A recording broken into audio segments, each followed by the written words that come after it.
Masera.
My friends, welcome back to the Game Library, where we give a voice to the voiceless games. My name is Martin, and as ever, I would just like to start the stream off with a single question. I was playing some Resident Evil 4 Remake as I was trying to reset my clock from night shift, so I was basically trying to stay up all night until now. I failed, but while I was playing Resident Evil 4 Remake, I decided for the first time I put the controller down, and I played it with keyboard and mouse. And the thought kind of occurred to me that pretty much every type of game that we make is playable, perhaps less pleasant, but playable with keyboard and mouse. But my thought is the same can't be said for a controller. So one great example I have of this is the Halo Wars games. They came out for the Xbox 360, and I really didn't enjoy the experience of using a controller on an RTS game. That felt very, very icky to me. The same can be said, Baldur's Gate 3. I really don't like playing that game with a controller. I think that game is designed to be like Baldur's Gate 1 and to be kind of a point-and-click kind of situation, as opposed to navigating using a controller explicitly.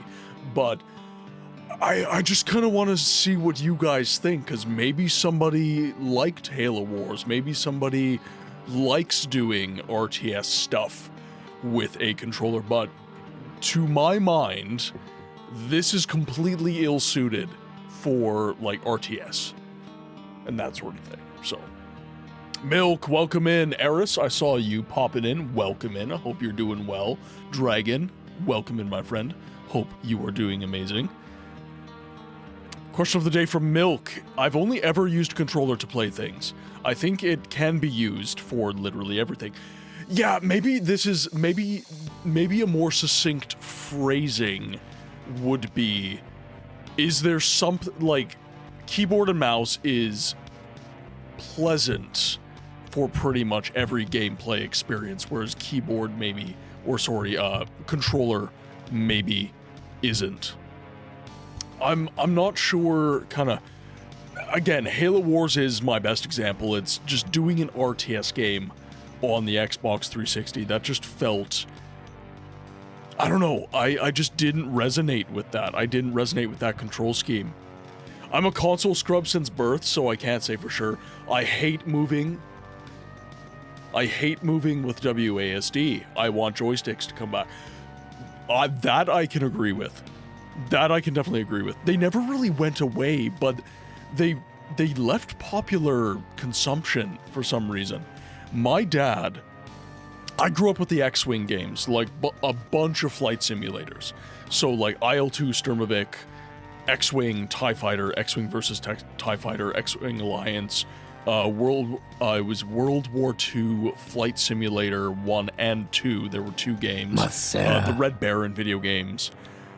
I played all of those with joysticks, and for a flight sim, I would, you know what, you have a good point, you have a really good point with that. Yeah, much better with a joystick. Jerkops, welcome in. I hope you're having a good day, my friend. Hope you're having a fantastic day. The mouse is amazing for looking. It's snappy and fast. Using a keyboard always feels clunky to me. I didn't really hate moving. Like, again, this kind of occurred to me while I was playing Resident Evil 4 Remake. And moving with WASD, that part is fine. What I don't think is quite as snappy, where I think a controller is actually maybe even a little bit better, is I find selecting for like weapons using a D-pad to be very, very utilitarian. I really, really like that. But aiming like so, like aiming with this, is just less efficient than with a mouse. I was nailing my shots in a way that I've never nailed my shots in Resident Evil 4 Remake. It was absolutely ridiculous. By the way, I just want to say quickly, I hope you guys are staying cool. We're having a heat wave in Manitoba right now. It is currently 32 degrees. in my home province of Manitoba, but it feels like 37. It feels like almost 40 degrees out here. So I want to make sure, if you guys don't have AC, if it's hot out, make sure you're drinking your water, guys. Heat stroke is no effing joke. Make sure you are staying cool. Make sure you're doing your self-care. I've been suffering when the sun is out. It's roasty toast. Yeah, like, I feel so bad for my peeps in Europe right now. Like, it's just not good for you guys. It's just not. Like, you guys need to get some air conditioning up in that thing. Like, what are you waiting for?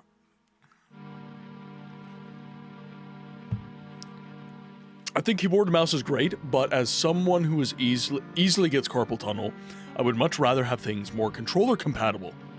I don't mind playing with WASD, but I agree that aiming can be way better with a mouse. It's a mixed bag. True. I'm 90% iron. I also, I hate the heat. I run very, very hot just as a person. I can be out in like negative 25 Celsius with a t-shirt on and be completely comfortable. But in temperatures like this, I'm like immediately heat stroke. Like, I just heat up way too fast. Way too fast. Jerkops answered the question of the day. Controllers are pretty bad for RTS games, but other than that, I would say controllers are also good for most game genres. Yeah, that was my main example. I was citing Halo Wars as my example for why I think the controller might be a little bit inferior compared to the mouse and keyboard. I can always add extra layers. I can't take off yeah, exactly. That is my perspective succinctly. Dragon answered the question of the day. I think this is more of a question of what games are clearly meant for controller use rather than keyboard and mouse. The same could be said for games made for keyboard and mouse. Just gotta make an educated guess and look at the circumstances of a game. I would rather use a controller on Halo or Call of Duty, or most RPGs for that matter. I saw with Daggerfall Unity, you can program a controller to play the game, which sounds horrible since it wasn't a part of the original intent. Yes. And I think that's a good point. Games like, actually, I would cite games like Darksiders and Devil May Cry as just great examples of games that are designed for controller use explicitly. Devil May Cry clearly, well, like, it was designed to be played on the PlayStation, right? It was designed for that experience. Original Resident Evil is the same situation. Harold, thank you for the lurk, you magnificent bearded man. I hope that you are well, my friend. I hope that the weekend has been kind to you and you are enjoying some time with the girls. I cannot fathom hating the cold if you don't hurt because of it. Like, I can light my fire and turn on the heating in the winter. Summer, I can open my windows and it not make a difference because the air is... Yeah, absolutely. And my point with... Again, this is just me. This is just me personally, right? I just heat up really, really fast. Like... Actually, that's not a good way to put it. I retain heat. I don't exude heat. So I stay hot. So if I get hot, I stay hot. And that's the trouble that I have with summer weather. I would also much rather be cold than hot for that reason. Can always add more. Yeah, exactly. Before I catch a felony. Yes.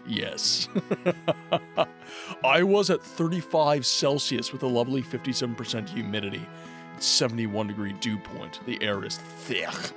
Oh, yeah. No, Manitoba's the same. We have the mosquito problem. They're big enough to fly away with you this year. Oh. You've just described me. I run slightly colder, so I feel hot more. It gets in my bones, and then I make... Yeah, exactly. Like, Mrs. Books, she will actually...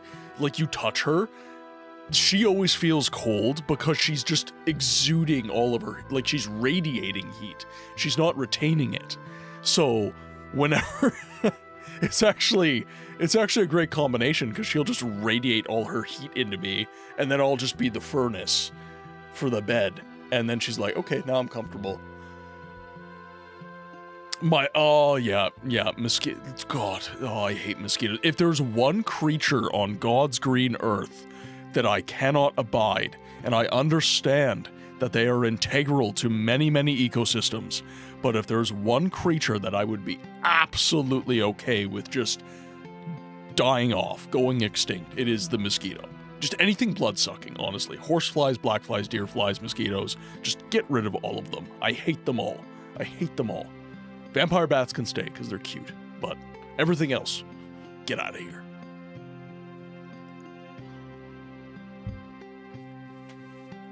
Give me warmth, sun, and summer all day over cold, rain and misery of winter. You know, if it wasn't for horseflies deserve worse than that. Horrible things.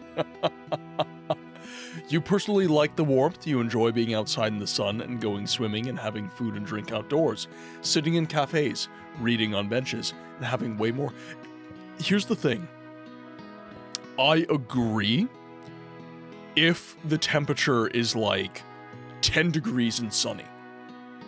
15 degrees Celsius and sunny. In that pocket, absolutely agree. 100% agree. But when it's 25 and warmer, F off. Like, it's just not fun for me. And again, it's just because of my personal physiology.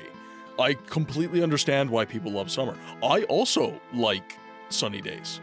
I love it. But if I go out into a sunny day, I am destroyed. I just start sweating my nuts off, and it's stupid.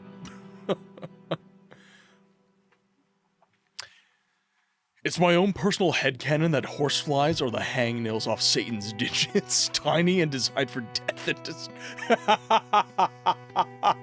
Also wasps. Bunch of different kinds of wasps. They're just dicks. Hornets too. They're dicks. They're terrible. I was just minding my own business, and a hornet just flew up to me and just he stung me.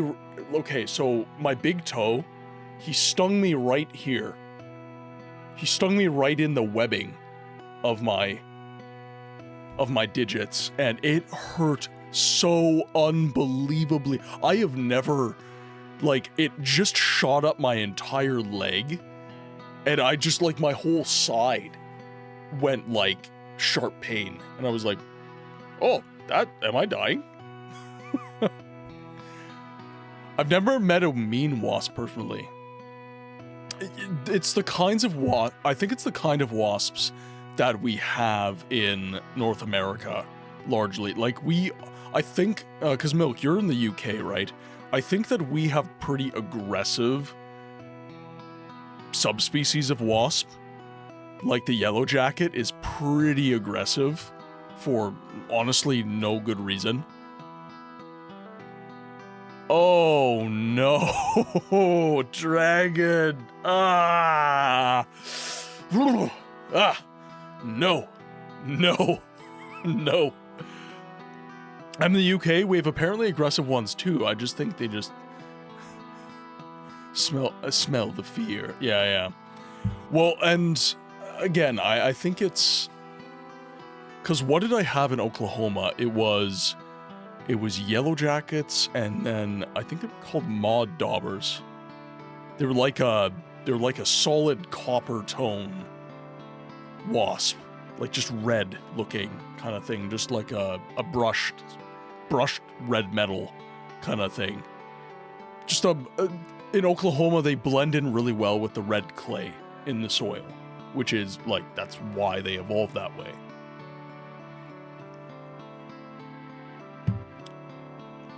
I'm not afraid of them, and I think that helps. I've seen a load of big hornets, and they're so cute. See, I don't have beef with them, but they've had beef with me, so now I have beef with them. That's kind of I have an acquired fear. Because I got stung and it hurt so bad, it's I just don't want to feel that again. So I know you have to stay calm around those animals, but it's just I don't want to feel the sharp pain ever again. That's why I told my gramps I refuse to use anything but something with a cab for a year. But then they get in the cab, and you're locked in there with them. What if they make their nest in the cab? North American wasps will start fights if you literally look at... Honestly, I feel that's true. I do feel that's true. Also, a bit more on the keyboard versus controller. Despite having pretty good desk setup for my main PC, it's way more comfortable. Oh, okay. Yes. Yes. That is where controller irrefutably wins the day. Because when I was playing Resident Evil with controller, yeah, my aim wasn't as precise, but here I am. I'm just chilling, right? I've got my controller, I've leaned back in my chair, but if I want to reach my mouse and keyboard, I can't get to it, so it's much, much nicer. Much. NA wasps have the emotional stability of a landmine. Oh, God. It's true. It's true. But I agree with Jerkops. Yeah, being able to just kick back and... There we go. Just being able to kick back and... Actually, I might stay like this for a little bit. I now have a new mic arm, and it's very, very adjustable. So I think I might just lounge about. I might just leisurely sit here, put my feet up, and just read chat and hang out with you all. I love this new mic arm. I saw the low-profile mic arms for so long, and I was like, what's the point of that? Like, just get a regular mic arm. Just like the two-way adjustability, right? Because the old mic arm that I had...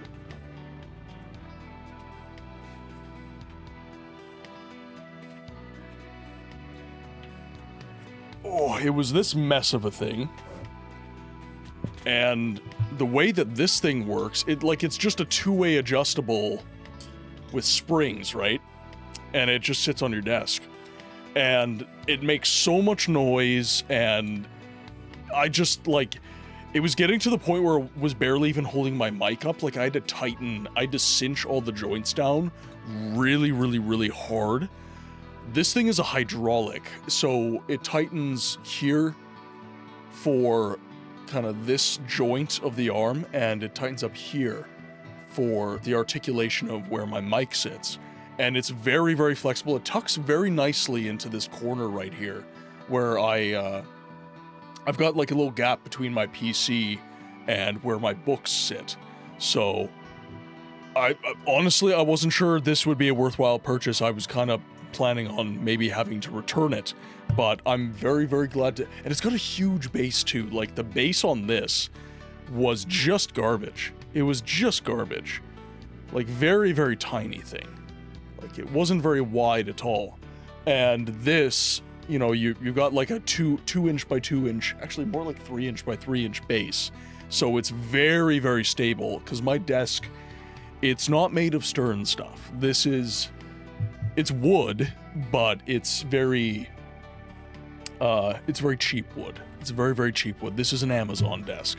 I do eventually plan when, you know, if I end up making content creation more of a career and that sort of thing, I do plan on getting a much nicer desk, but for now, this does serve my purposes quite nicely. Your mic looks like chainsaw. What, this? This thing? Yeah, it wasn't great. It wasn't great. So I am definitely happy that I was able to do an upgrade, most certainly. Oh, drive safe, Dragon. Yep, no chatting and driving. Gotta be safe. You have to be safe. I demand it. Oh, your actual mic? Ah, okay, gotcha, yeah. Yeah, I was actually kind of contemplating, because I got this mic when my budget was really, really tight, and I've been kind of contemplating maybe upgrading this at some point, and like the budget is still really tight. It's going to be for a while I get through school. I just got accepted into trade school for my apprenticeship, so I'm looking down the barrel of that for the next 10 weeks. As of August 31st, I will be in school. So the way it works in Canada is you get put on unemployment. So your company, quote unquote, they don't fire you, but they just end your employment with them. And then you go to school for 10 weeks, you collect employment insurance, and then after you're done your schooling, you'll then get hired back on with your company. I actually would prefer a system where your company gets like a discretionary fund, and whenever their guys go to school, they can just request funding, and then your company doesn't have to fire you. They can just, well, fire's not the word, but they don't have to lay you off. That's better. They don't have to lay you off. And then you can stay with your company. You're not laid off, but you're just put in kind of this, like, I don't know, lull phase would maybe be succinct, but just essentially it's like, yeah, he still works for us. We still want him here and everything like that, but he is currently going to school and he cannot collect like a full-time paycheck off of the company. I personally would much rather a system like that. I am someone who's I'm normally very risk averse. I'm normally very, very risk averse. So the idea of having to go on unemployment to get my education and such, I understand if you really look at it and the way the rest of the economy works, it's not actually that big of a deal. But it took a little while for me to find my zen when it came to that stuff. That was one of the tougher parts of getting into the trades, was just getting over that honestly distinct lack of security when it came to that part of the job. But then if you look at, you know, other fields of work, really security in general is kind of a, like, it really depends on the company you're working for, honestly. Like, when it really comes down to it, it's security is more or less how much you're liked in the given company that you're in, or how useful you are, and so on and so forth. So, like, white collar versus blue collar, I used to think white collar was way more stable, but, like, if you actually look at what's happening in, like, the tech sphere right now, for example, you know, there's a conversation to be had. I'm just gonna put this away.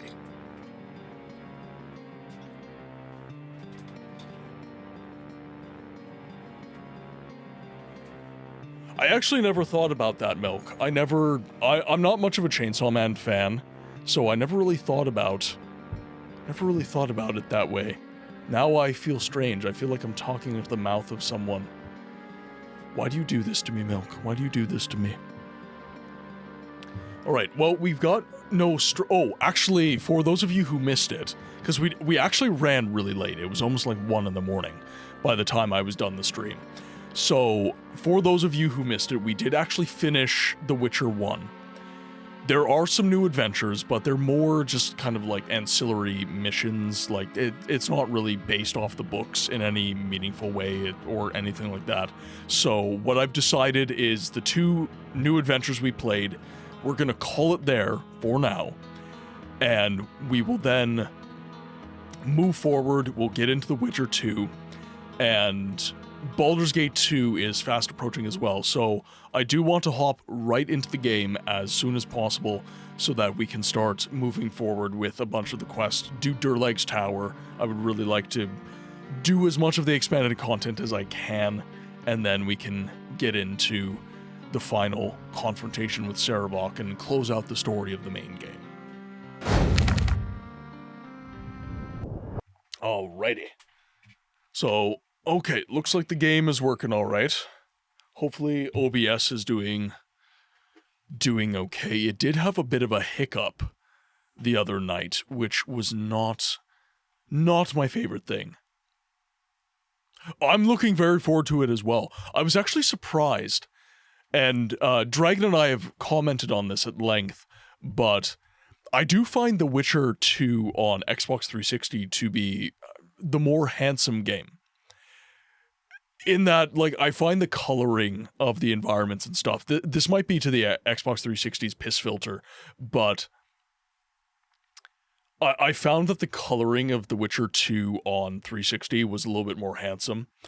But The Witcher 2, I was shocked at how competently the graphics held up.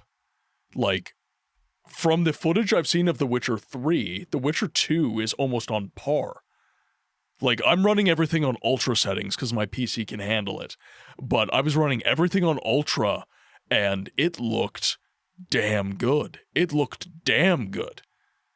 I was shocked. I was absolutely shocked.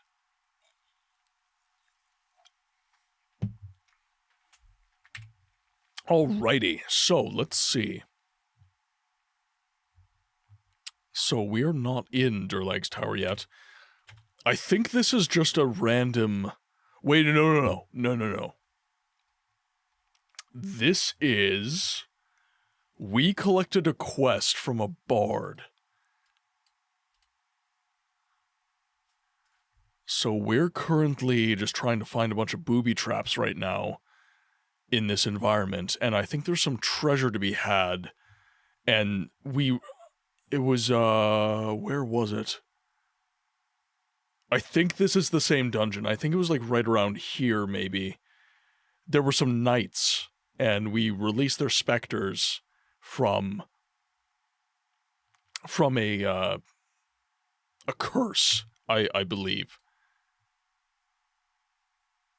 Alright, now we do have to play it rather slowly, if I recall, because it takes a Moen a while to actually detect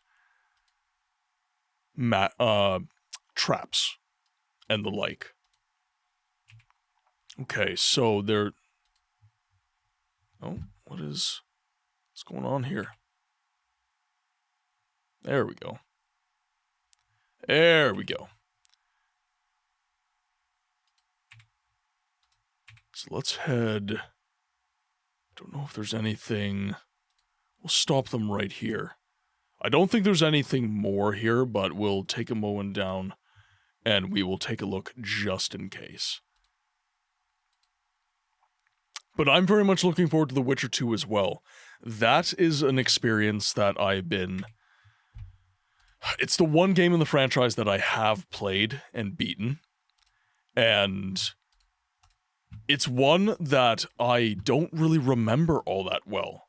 Like, it made an impression on me. I remember it being a very, very fun game, but, maybe more people have this experience than I give credit, but I kind of think that when you're younger, I don't think you ascribe the same amount of importance to a lot of these experiences, especially if they're complex experiences, very, very deep mechanics and stuff like that.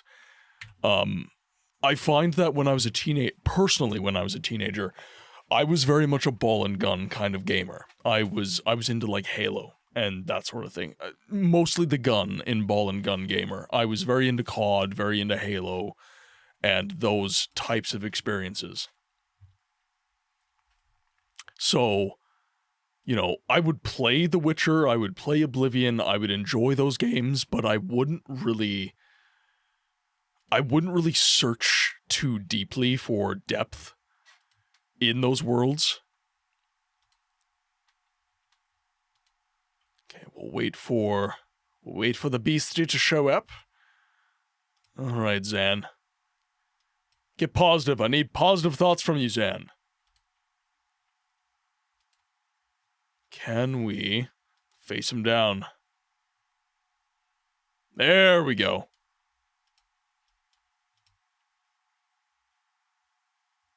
Okay, so we will lead a Moen.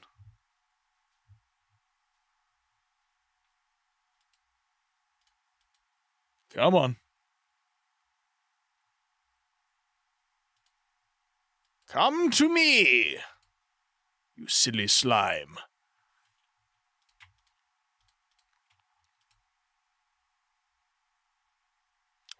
Honestly, a Moen is a treasure. A Moen has absolutely done work this campaign.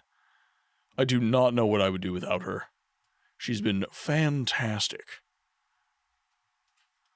Alright, we need to double back. I need to make sure a Moen is detecting for traps. I don't want to lose track. Okay, we don't have any traps here. Okay, so there's a bastard sword. Ooh, inventory is full. Interesting. Okay, we'll give Jahira these. Ooh, what is this? Potion of absorption. We'll throw that in there. Oil of speed we can keep. We'll throw that. Now why is... Okay, so you've got a bunch of books. We'll have to dump the books at some point. That can go to... Oh, Zan is too far away. Zan is too far away, but Khaled was close enough. I call a little bit of bullshit. Actually, we're gonna bring you over here. Alright. So Moen, you can dump the armor off on Branwen, and then Moen should be able to move now. So then you can hand that over to Zan. And we don't have an identify spell armed right now, so we will adjust accordingly. All right. So it doesn't look like we have any paths down. This looks like the complete dungeon.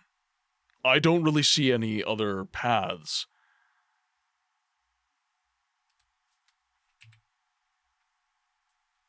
Oh?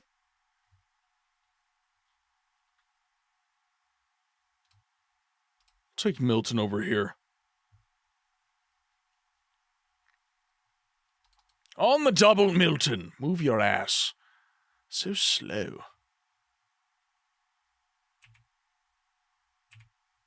Actually, let's follow him as he traverses here, because I want to see if I'm missing anything in the environment. If there's any doors, anything like that. Doesn't seem to be. We seem to be in pretty good shape. That's interesting I missed that, though. Let's see what's in here. What is this? Loads of potions. Oh my god. And what is this? Oh, Caster's dusty history book. Interesting. Alright. Let's just bring the whole rest of the party over. We'll just bring everyone else over, and we can load them up with a bunch of these items.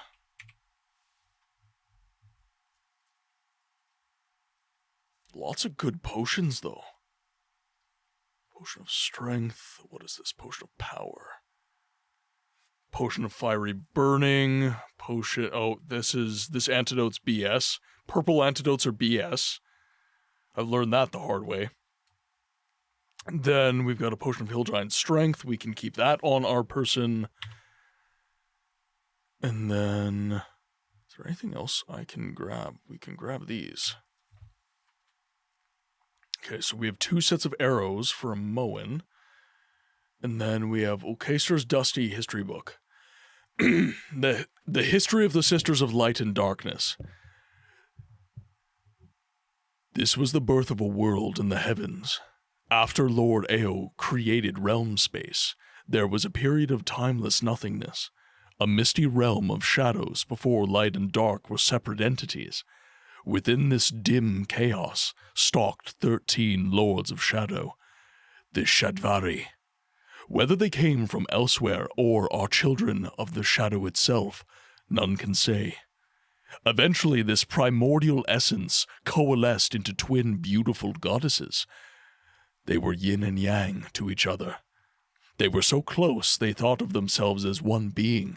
The two-faced goddess created the heavenly bodies of the crystal sphere and together infused them with life to form the Earth Mother, Shantea. Although Shantea was since contracted her essence to encompass only Ebiatoril, in the beginning she embodied all matter in realm space. This new universe was lit by the face of a silver-haired goddess who called herself Selune, the dark and darkened by the welcoming tresses of the raven-haired goddess Shar, but no heat or fire existed within it. Shantae begged for warmth so that she could nurture the life and living creatures upon the planets that were her body and limbs, and the two sisters, who were one, became divided. As for the first time they were of two minds, Silvery Selune contested with her dark sister over whether or not to bring further life to the worlds. During this great conflagration, the gods of war, disease, murder, and death, among others, were created from residues of deific battle. At one point during the battle, Selune seized the advantage and reached across time and space to a land of eternal fire, fighting the pain of the blaze, which burned her sorely. She broke off a fragment of that ever-living flame, ignited one of the heavenly bodies so that it burned in the sky and warmed Shantea. Incensed, Shar redoubled her attack on her injured twin and began to snuff out all light and heat throughout the crystal sphere. Again, Selune gave of herself and tore the divine essence of magic from her body, flinging it desperately at her sister in defense of life in the sphere. The essence entered Shar, ripped an equal portion of energy from her, and reformed behind her as the goddess of magic, now known as Mistra. But then as Mithril,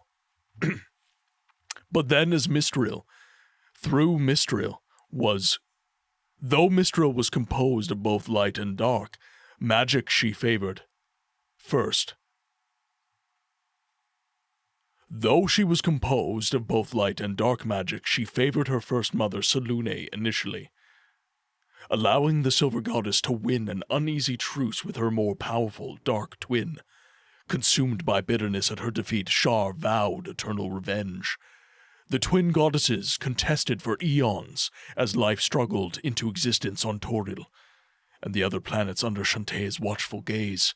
Shar remained powerful, but bitterly alone, while Selune waxed and waned in power, often drawing strength from her allied daughters and sons and like-minded immigrant deities. Over time, Shar grew strong again, aided by the Shadveri, who preferred night to blinding light, and who stalked the realms, seeking to meld light and dark into shadowy chaos once again. Shar's plot to reform the world after her own desires was undone when Azuth, the High One, formerly the greatest of all mortal spellcasters, and now consort to Mistra, incarnate successor of Mistril, found a way to imprison the Shadvari in pocket-sized crystal spheres located beyond the edges of the world by creating an illusion of realm and shadows. The Lords of Shadow were drawn to investigate, and before they discovered the trick, Azuth imprisoned the Shadvari with the Shadow Star. A key of shadows forged by Gon, the High Lord, then hurled the key into the endless reaches of the cosmos, allowing life to flourish on in Shantae's loving hands.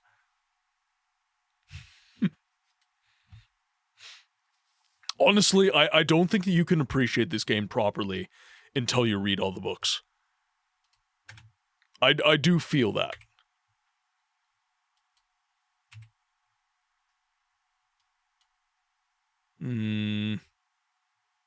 Yeah, we'll let them come to me.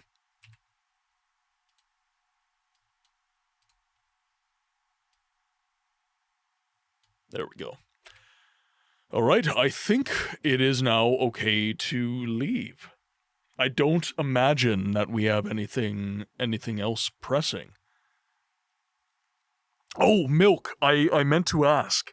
Eternal reached out to me about a walk-on, and I was curious, because he has streamed since then. Has he gotten to implementing it?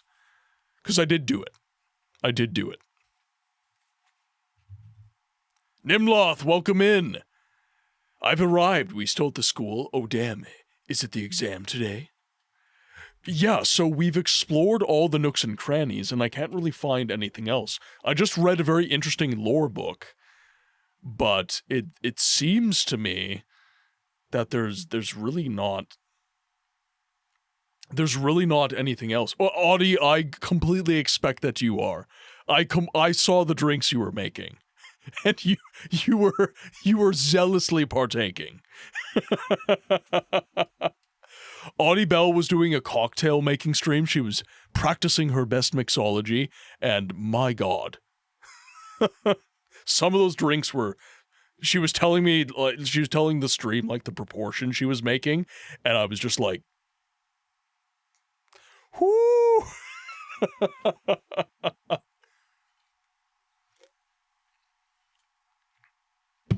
He's interested in books from the dungeon. Can you... Ah, there you go. So basically edible alchemy. Edible alchemy. So the ghost should be... I feel like the ghost is right around here. Because we've explored, like, all the nooks and crannies here. Ah, there he is. There he is. We'll have a conversation quickly. Technically, the 6 drinks were between 3 people, so you're fine.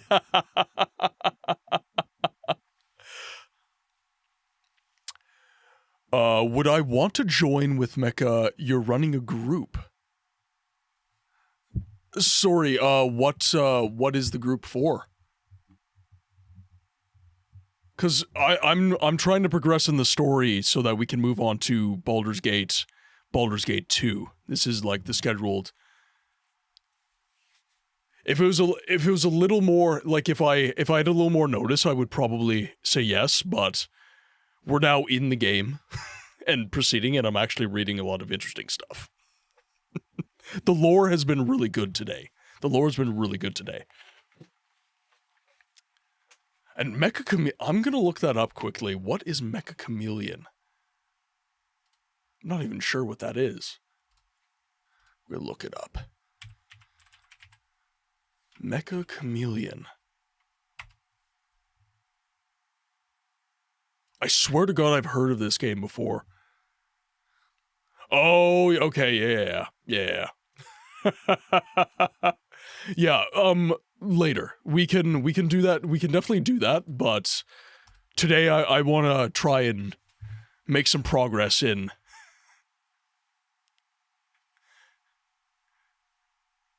negative. Yeah, exactly.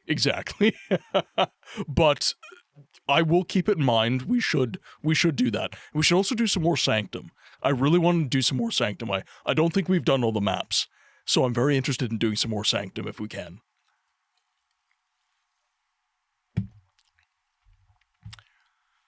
A storehouse of arcane knowledge.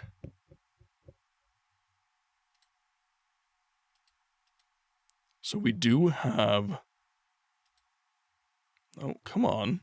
Talk to me, man. Talk to me. Lost. All lost. A common dungeon now. All for the knowledge did we strive. Nothing left.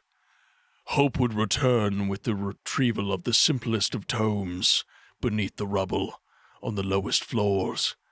Return hope. History is so important, I agree.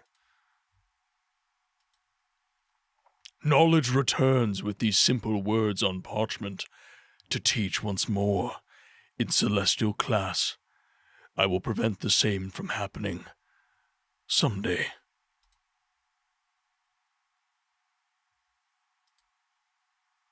We all shall live again someday. Okay, so we have now appeased the specter. History buffs unite! Indeed. Gotta love it. Alright, let's make our way down. We still have a bunch of this area to actually map out, so we'll make our way down and see what we can do here. I had an interesting interaction. I'd be very interested to see, well, or hear rather, what you guys think. So I've been doing my best with the whole content creation shtick, and I had one guy come in to a video I made on how the remake of Resident Evil Veronica, Code Veronica, it wasn't games preservation in my estimation. It is a revision, and it's cool. Like, I'm glad it's happening, but it's not precisely preservation of the original game. And this guy's argument, because I have this example that I like to use, where my example is, if I preserve like a legacy building or a sword or an ancient book, that preservation is an ongoing process. That's not like just you preserve it once and you're done, right? It's an ongoing thing. And that requires advocacy. I would say advocacy is an important part of the preservation question. But this person's insistence Masera. in the comments, welcome in, Beheaded. Welcome in. I hope you're having a good day. But this person's insistence was that preservation and that advocacy are kind of segregated from each other. So the preservation is a singular act, right? So Resident Evil has been preserved because it's on GOG. It's available in a couple different spots. So the advocacy for Resident Evil to kind of keep it in the zeitgeist and so on and so forth, that is accomplished by the remakes. And that, like, I as game preservation advocate don't really need to advocate for these older games insofar as advocating for their preservation, because the preservation has been accomplished, sort of thing. I hope I'm getting my point across, because, like, this guy was, he was a little bit antagonistic in the comment. I think he was coming from a good place, but his comments were coming off as very, very pokey. What do I mean from the question of the day? Well, mouse and keyboard are largely considered just, like, optimal controls for pretty much any and all types of games. Whereas this, I would argue, is less compatible with other certain kinds of games. Like RTS, for example, I say controllers are trash. And I can't really think of a game where keyboard and mouse is... Like, I would argue for an RTS, this is literally unusable. But for keyboard and mouse, I can't really think of a game where I would consider those unusable. But then somebody mentioned, it was earlier in the stream, Milk mentioned flight sims, where like a joystick would be better for a flight sim rather than keyboard and mouse or even a controller type thing. So another controller type was added to the equation. Question of the day from Necro. Controllers are not viable in old-school isometric CRPGs, or anything that really relies on pinpoint mouse accuracy. Point-and-click games as well. Yeah, I would agree. Question of the day. K&M is the way, even in Souls-likes. 100% Elden Ring, including first DLC with keyboard and mouse. It was actually easier than gamepad. Yeah, like, the one area that I would say that this... Because there are certain experiences where I do prefer a controller, even though it is the inferior medium. And that's like shooters and stuff. But it has to be the right kind of shooter. So like Resident Evil 4, I'll use a controller. Even though I'm less accurate, even though I'm objectively worse of a shot. But I like having access to stuff like the D-pad for like quick access to my weapons and so on and so forth. I feel like I'm a lot quicker with certain inputs on a controller. A game like Darksiders, Devil May Cry, I'd say you're better off on something like that. Well, we have a new type of magnetic keyboard which offer the biggest degree of control, as it's no longer 0 or 1 or on and off with key presses. Yes, I was looking into these, so it's magnetic rail technology, if I'm not mistaken. It's kind of like TMR, right? I would say it's kind of like TMR. So, like, on this, you've got, what is it?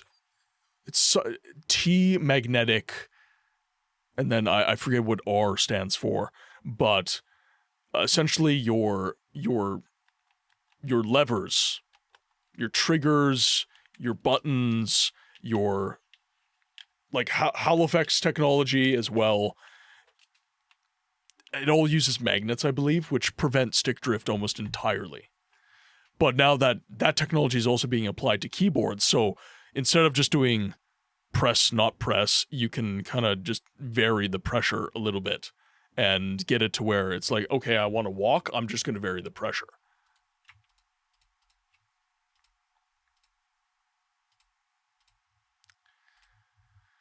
Oh, let's see, what do we do here? I'm just gonna walk Zan back. Oh my god, a Moen! You animal!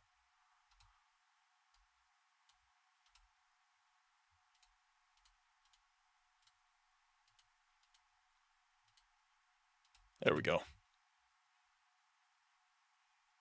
There we go. No. Sure, Milton can take this guy on his own. Is victory mine?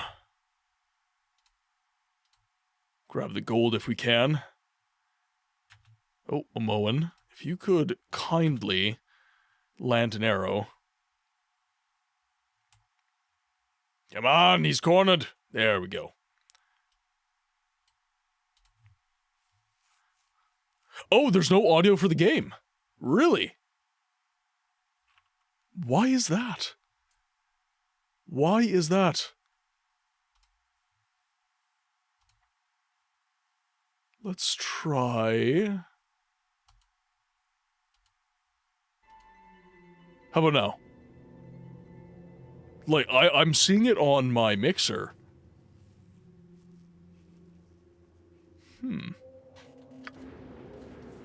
Do we have audio, chat? I apologize for that. It looked all good on my end.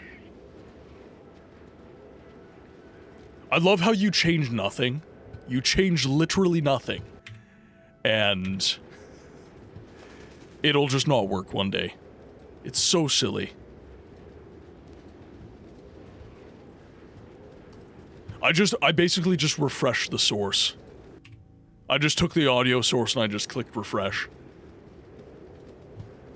So if that works, it works. Okay, so what? Oh! What you want? Oh, and of course a Moen got poisoned. So, what you are going to have to do, good sir, is if you could cast slow poison on a Moen, and then I'm going to send our friends into the fray here. If you want. And we're going to move Zan back. There we go. Yes, for now. Grab the gold. Grab my doubloons. Yep. Again?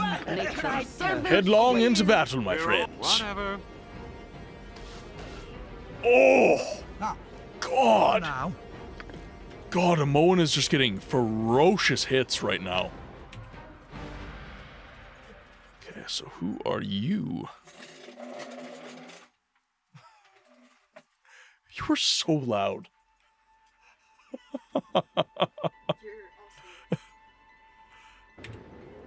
Takes one to know one. Oh, here we go. I care not. Get a Moen into the fray, pull Zan back because he's got... We We don't really need to use any of his spells right You're now. already dead. So we'll move them into the fight. Give us victory! Oh, You're a here we clear go. fellow. Okay, we're going to have you... You require aid? I'm going to pull Khaled off of this altercation, and I'm going to have him move over Our here. quest. What is the Zan, we Do can you move wanna tell here, me a and story then we'll about have a Carl Moen start Upton's lobbing wedding? arrows here. Please. There we go. Oh, a Moen is poisoned again. Okay, so we're going to have to grab Milton, and we're going to have to do a slow poison on a Moen. There we go. Yes. and we'll have to For now. rest. Because Milton is officially out of stacks for slow poison. We should have some from Branwyn, now that we've got a cleric in the party, but... let's just do a quick save.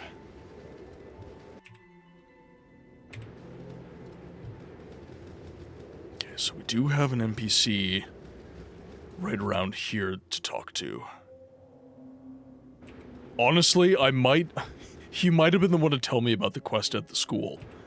I might have just... I often do this in RPGs. I'm so exploration-oriented that I'll end up encountering quests way before the actual quest giver is encountered. I'll actually end up exploring so much that I circumnavigate the actual quest giver, and I just end up encountering the quest anyways. I used to do this in Skyrim all the time.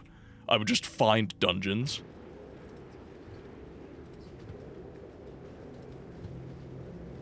Actually, that's an interesting point. It's kind of more interesting to make your own story, like encounter the dungeon organically, and just kind of make your own story. You don't necessarily need the NPC to feed you dialogue to make it compelling.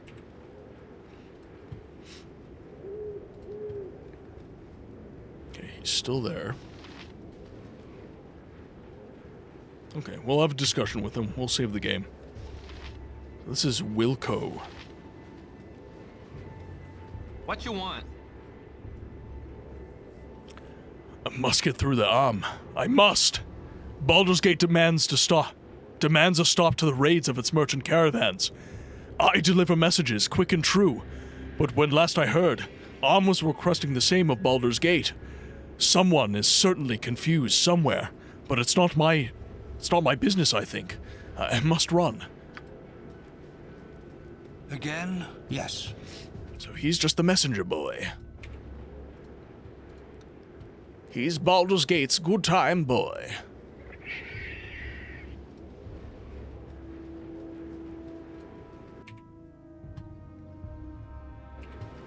Alright, we do have to have our wits about us here because we have been encountering hobgoblins relatively frequently, and they do have poison arrows. So I do need to make sure we're not getting into any bad situations. So let's crawl up here. It looks like there's some sort of platform. Yeah, there we go.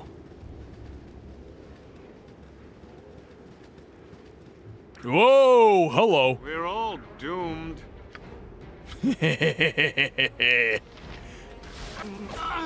Oh, dear. Alright, we're not gonna lead the party with Zan. That went beautifully. Think carefully. Yes? Yes.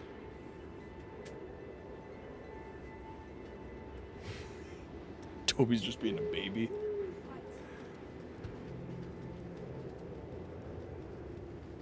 Oh, He just wants to go perhaps we'll upstairs. survive longer than I had originally Mrs. Books was thought. trying to hang out with me in the stream space, but Toby was not having it. Toby is such a jealous dog, actually. He's very bonded to Mrs. Books. So, like, even when I, like, give Mrs. Books a hug and stuff, he gets very animated. Not aggressive or anything, but he just starts to make noise. Again? Servant With of caution. shield.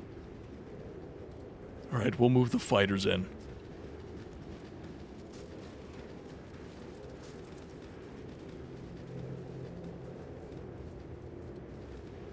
Alright, let's get him. Move the fighters in. Oh shit. Yes, oh omnipotent. Alright, Chihira, please heal yourself. Is Chihira not healing herself? Why aren't you healing yourself? Oh, because I didn't click on you. You're a queer. I'm gone. That would be why. Right. You've a task. Give yourself another heal, please, on the house. I'm looking for something and found this burning question. Do crabs think that fish are flying? I need answer. What do we need? A good bandit raid. Those are always good. We like a good bandit raid. So she healed herself again. Okay. Nature's servant away. Might as well just use the last heal. Might as well. Oh, Conan! I should have seen that coming. The moment you mentioned the word raid, I should have seen that coming. I absolutely should have seen that coming. Conan, Shadowbin, Sunflower, welcome in, Raiders. We desire all the. You missed actually a really, really good lore book. We read a really, really sweet lore book. Thank you for the check-in, Conan. Raiding into my stream and then immediately checking in. Can you kill a god? What a grand and intoxicating. Oh, Jerkops is raiding in as well. Alright, let's give you guys a proper hello, shall we? Raiders, welcome to the game library, where we give a voice to the voiceless games. My name is Martin. I'm a variety streamer with a channel that is focused on video games history and the preservation of that history through experience. Today, we are playing some Baldur's Gate 1, the Enhanced Edition. But what was Conan playing? I don't think. I have relayed that awesome Dunmer voice to the Raiders before. Ah, here we go. Alright. I haven't done the Dunmer voice in ages, though. Alright, one second. I'm gonna mute my mic to see if I can actually nail this still.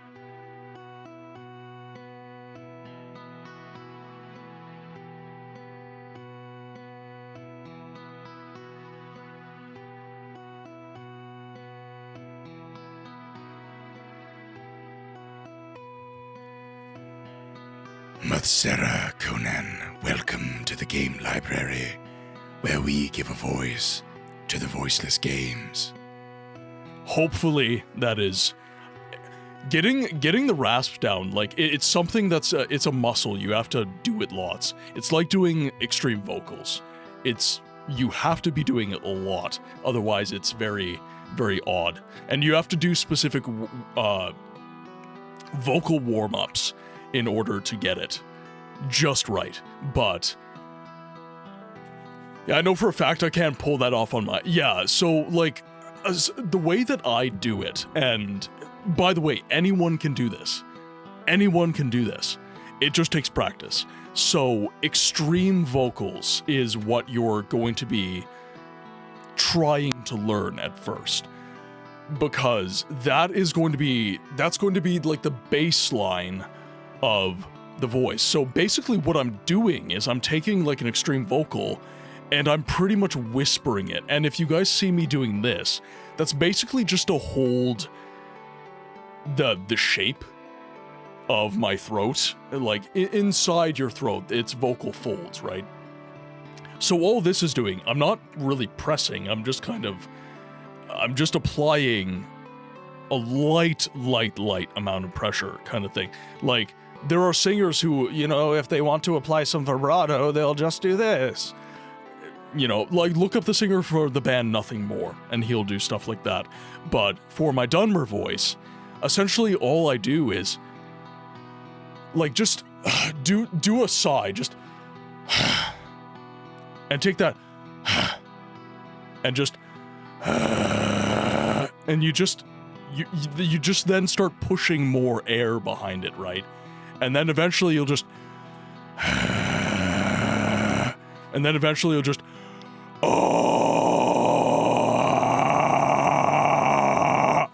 and then you can start playing around with shapes, right? All that people are doing when they're doing a vocal is just changing, like,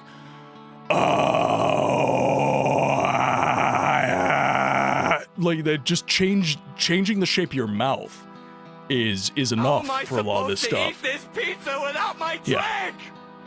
We're watching you, Smooth Skin. Suddenly a lesson in death metal vocals, I'm all in for that. It is the baseline of everything that I do as far as that particular vocal goes. But the Dunmer voice is very, it's whispery.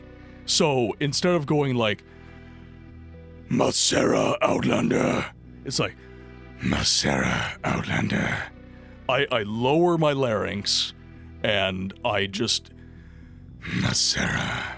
And I can do the voice without having to, like, hold the shape using my hand.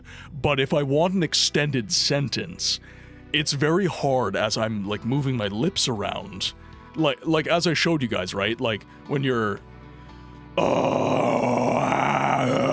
you know, like, it changes the sound, right? So, just applying a little bit of light pressure here allows me to be moving my lips and my teeth around, and it's not really changing the tone too much, because the Dunmer are very, very monotone.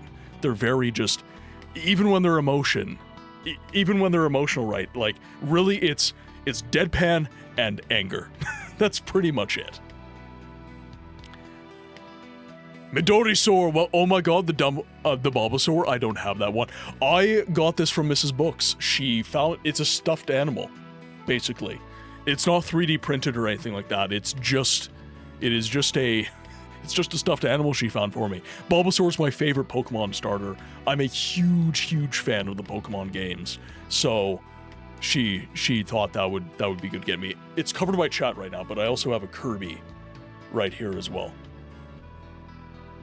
I'll have to experiment with that whenever I need to voice a character. Also, deadpan and... So, okay, if you're going to experiment with that at all, Conan, what I would say is do a lot of warm-up. Do a lot of warm-up. So... There's different kinds of warm-ups. So there's warm-ups that warm up your throat, there's warm-ups that warm up your lips, your tongue, all sorts of different stuff. So what you're going to want to be doing, if you're doing a guttural vocal, is you want to warm up the throat. You want to make sure that you're doing exercises that make the throat pliable. Because these are muscles, right? So you have to stretch these muscles. So literally, you'll be up, down, rotate, up, down. So, like, if you stretch, right, you'll feel the stretch right here. And then you just look up, and you'll feel the stretch move. And then you look down, and you'll feel the stretch move. And then you rotate, and you'll feel the stretch move. And then it's back here, and then you look up, and then it moves down a little bit. And then you look down, and it moves back here a little bit. You want to make sure that you're doing your stretches when you're doing any sort of extreme vocalization. Even if it's just a nice, calm, like... Masera. Even if it's just that. Just that... for an extended period of time is really, really not great for your vocal folds. So you want to make sure you're nice and warmed up. Get it as healthy as you can. Jays, welcome in. I hope that you're having a good day. I'm doing excellent. Conan had mentioned to his raiders that I used to do a pretty good Morrowind Dunmer voice. So I was just kind of chatting about that with his community. And hopefully you guys are interested in all this. Like, voice acting is something I'm very passionate about. It's not really the focus of the stream anymore, but it's something that I've invested a lot of time in, and it's something I'm very interested in doing. So it's something that a lot of people romanticize quite a bit, and I like to inject the realism wherever I can, because it's not easy. It's not easy. Some people think, you know, oh, you just have a good speaking voice, and here you go, you can act. And it's like, no, it's voice actor. Emphasis on the actor. The acting is the most important part. It's your number one favorite Pokemon. My favorite Pokemon is this guy. This is my favorite Pokemon. I have a little ornament of Snorlax. I don't really have a good place to put him, so I just put him right here in front of my Millennium Falcon. Actually, speaking of which, there we go. Get the lights on. I also have, I kind of wish I had went for the more silvery Witcher head, because I got a Witcher wolf's head to commemorate the Witcher series that I've been doing, and it kind of, I don't know, maybe I just need to improve my lighting. I've got a really strong key light right here, but I don't really have anything super great back here. I've got kind of like an accent light right over here, but nothing great kind of to the side of me here. Maybe I should improve that. But Jays, it's been a while. How are you? And Conan, Raiders, if you do have to raid and run, I'm forgetting my manners. I got all educaty for a second there. If you guys have to raid and run, please take care of yourselves. Get your food, water, sleep, whatever it is you need. Make sure to take care of yourselves. And I am going to take care of myself, and I'm going to do a little hydrate, because Conan told me to hydrate.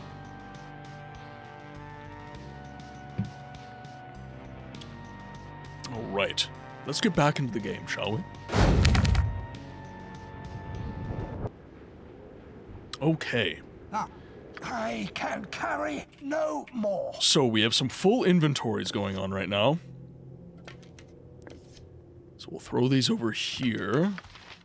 Then we can maybe select for a Moen, because a Moen might have a stack of this that we can just piggyback off of. Yep, there we go. What is the... Think carefully. Oh, I'm thinking very carefully. We'll quick save the game as well, just to make sure we don't lose track. Let's see. Alright, so it was just the... It's just the big bads there. Okay, we'll move the party down into the valley again, and then we'll start kind of exploring more this way. Actually, we can just move, like, right here. Question of the day answer from Conan. By the way, Raiders, if you are at all interested, there's a question of the day at the top of chat. I always ask a question of the day every single stream, and I try my best to make sure it's a new question. So I do love seeing it when you guys answer. That one is an interesting one. Depending on the games, I totally roll with a controller for specifically the Souls-like and Metroidvania genres. So, ooh, actually, that's good. That's well spotted, Conan. That's well spotted. Yeah, I would agree. And actually, it's a different kind of controller too. So like this, I will use this for like Darksiders and Halo and stuff like that. But if I'm playing a Metroidvania, I will use something more like this. Because I like to control with the D-pad if I'm playing a game like that. Like we were playing Dead Cells, and I was almost exclusively using my 8-bit do. And I highly recommend 8-bit do controllers. They're very, very good. I very much like them. The only thing I don't like about them is their triggers feel very inconsequential, I would say.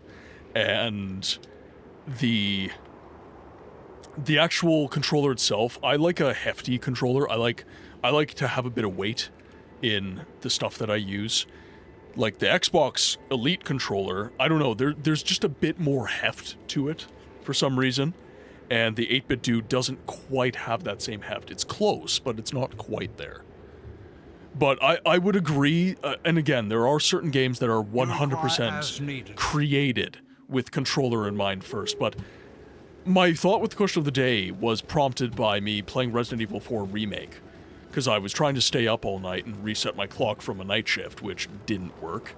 But I swapped from controller to keyboard and mouse as kind of like a little thought experiment type thing. And I found that I actually quite enjoyed it, even though Resident Evil is one of those games where I would say play with controller 100%. I use my PS4 controller when I can, but mostly play with the mouse and keyboard. I was using my brother's PS4 controller, and actually, it's interesting you say that. I would say these triggers feel very similar. My 8-bit do.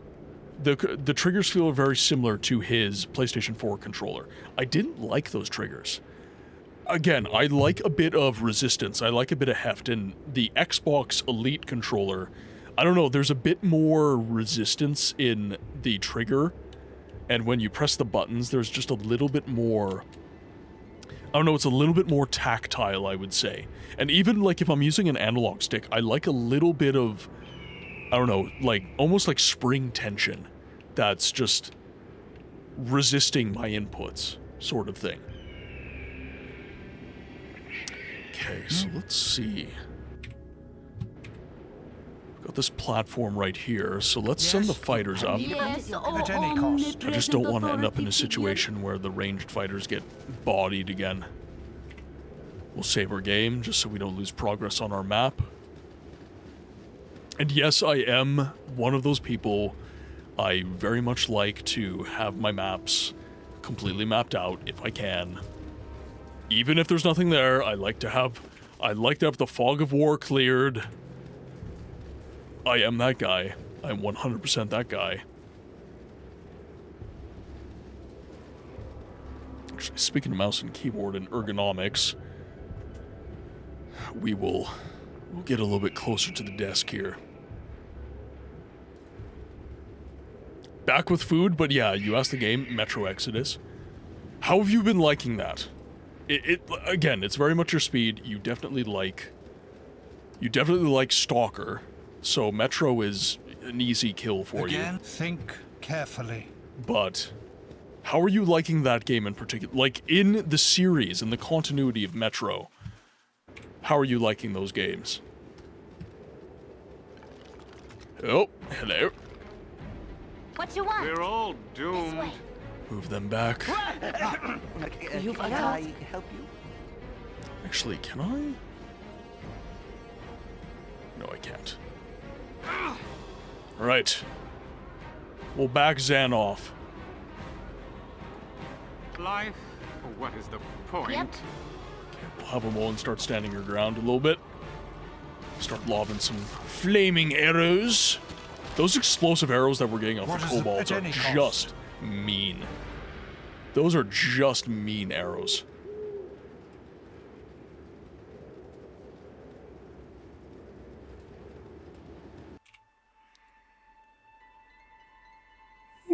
Pardon me, guys. I am still feeling quite tired. Here's how I like them. Metro Last Light, Metro Exit. Ooh, Last Light.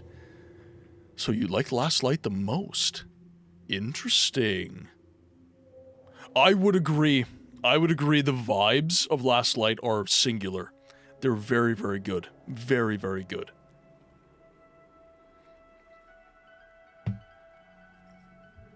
Okay, so we've done Orchestra School.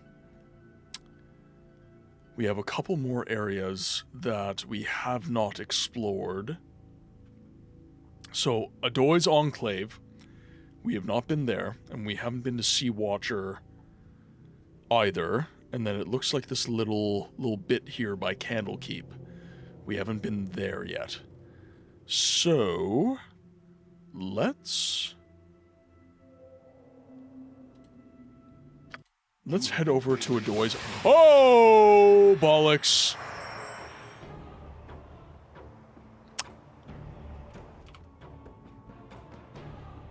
Do I have a cure? Our quest is vain. Do I have a cure, petrification spell? Because I think Milton's about to get petrified. Yep. There's no way around that. There's no coming back from that. Yes? Yes. You have been waylaid by Woo! enemies and Okay. must defend yourself. Nature's servant awaits. We're gonna duke it out You're here. a queer fellow. Again? Welcome, Moon and Star. Booga booga! Welcome in, Raiders! We have just been ambushed by a gang of angry gibberlings. Angie's good. Angie is Unga Bunga. Gibberlings are Unga Bunga. Therefore, Angie. Welcome in, Bogu. I hope that you are having an excellent day. Hope the stream. Oh my god, I can't talk. I'm losing my shit.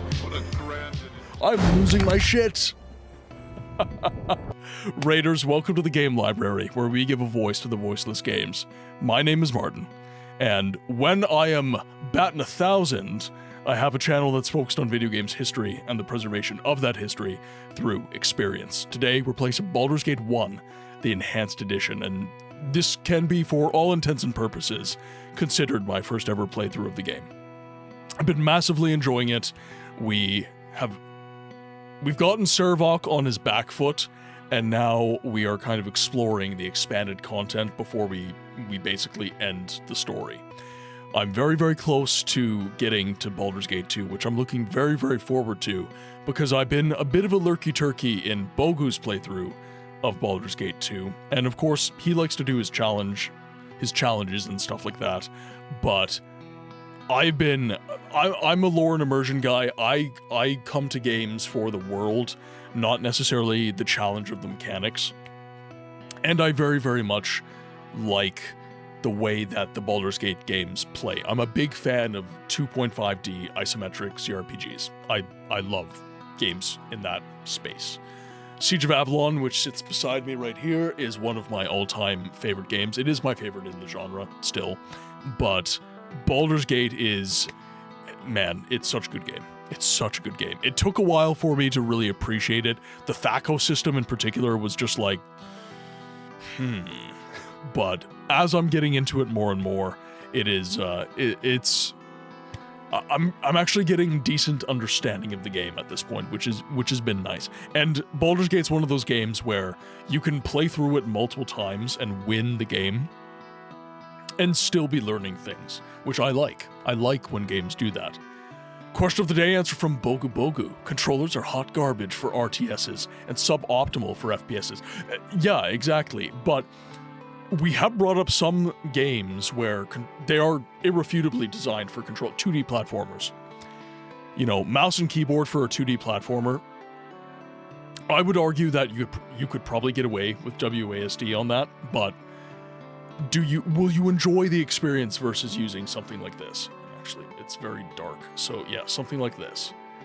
You know, if you're using something like this on like a Dead Cells or Kirby or Mario Brothers and stuff like that, I feel like this, it'll make the experience a little bit better. But yeah, for RTSs and stuff, ugh.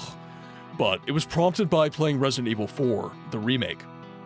Because I swapped from controller, because it's a third-person shooter, to, well, survival horror as well.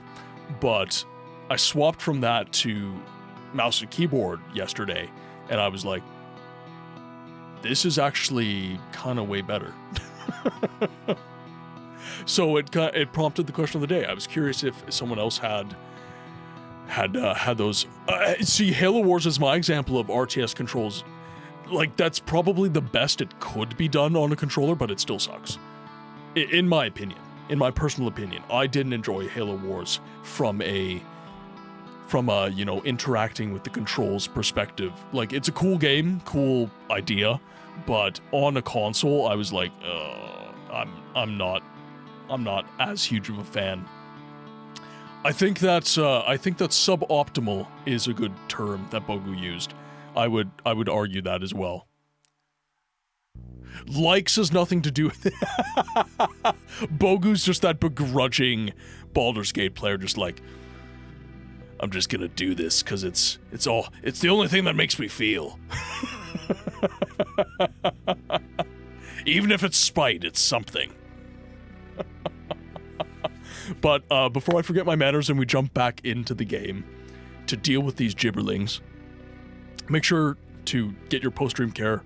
If you got a raid and run, make sure to get your food, water, sleep, whatever it is you need. Take care of yourselves, guys. It's really, really important. But we are going to dive back into the game because I would like to progress as much as possible so that we can hopefully, within the next couple of streams, get to the end game point.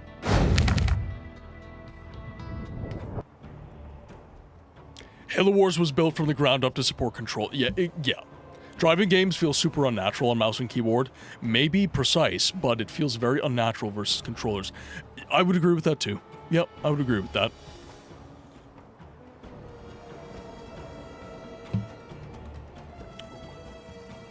I'm driven by pure stubbornness and masochism fueled by Sylvia. Ah yes, the Iron Man run of Diablo 1. What is the plan? Alright, let's see. So we'll march these guys over this way. Yes, oh omnipresent authority figure. Actually, I feel like Khaled can probably take these guys by himself, and Milton can take these guys by himself. What you want? Moen can start. You've as good as done. Oh, no. Nature's servant awaits. You, and then you. I don't know, just don't die or something. I'll march him into the middle. Yep.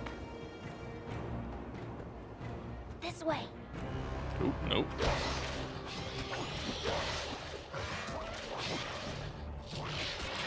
taking these guys down pretty damn quick. I care not. Life. You know what, Zan? I will throw you in. I will throw you into the fray. Even though you're useless. Ooh. I can carry. You got some jewels, though. You're a queer fellow. Moen, if you could... Oh, no, you are full as well. I'm such a loot whore. I should get rid of these books, though. I should get rid of these books. Books getting rid of books. All the jewels can go to a Moen. Do that. Do we have any more? See if we have any more. Nope, doesn't look like. Yes? Think carefully. Alright. Let's head to the cave.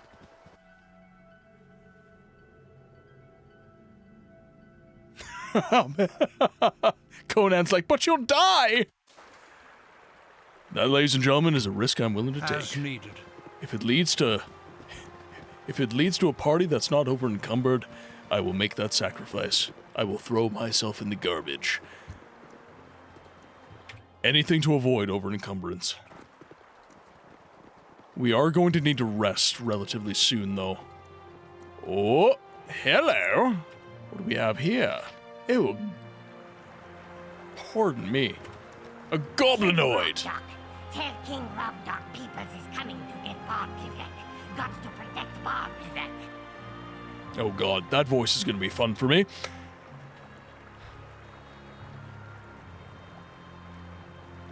Let's see. You can't even protect yourselves, goblin scum. Die. Let's see. Wait a second. Who is Bardivek? Bardivek is goblin god of setting territory and care upper...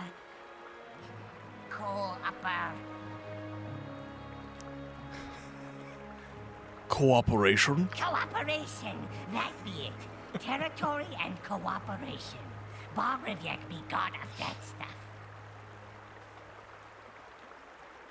Huh? Must be stuff in the enhanced edition. I don't remember this. And these goblin models are from Icewind Dale. Kill them.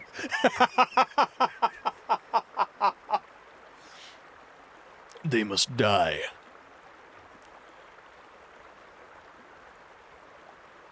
Hey chat, welcome to PlayAnyGoodBooksLately. Conan, that was a moment of weakness and you keep bringing it up. I will remember this. I will remember this when it's your turn. When I'm in your chat and using your redeems, I will remember. I will remember.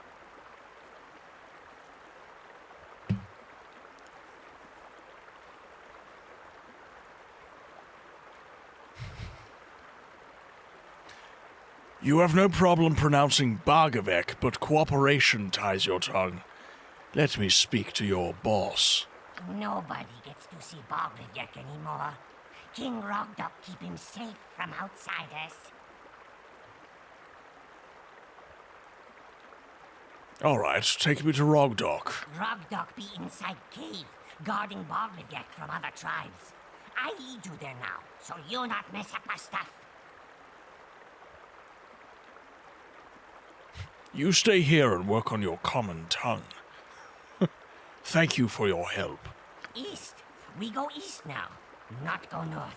Crazy live up north. Crazy live up north. Oh man, okay.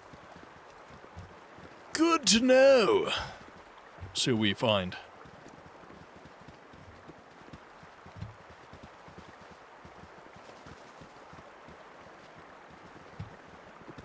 Come, Crossbridge. We build all by self. I can't save it this time. I prefer the daylight. Help from Bardivek.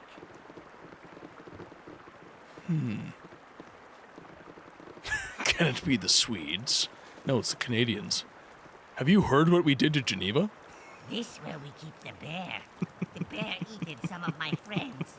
Now she sits in her cage getting madder and madder and madder. Well, you get idea.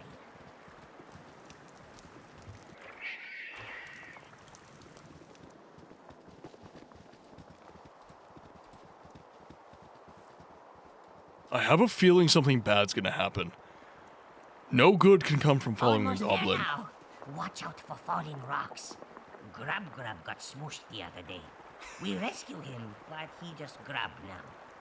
Hey, maybe we feed Grub to Bear and Bear not get angry. Grub. Now he's just Grub. Singular, not plural. Okay, here now.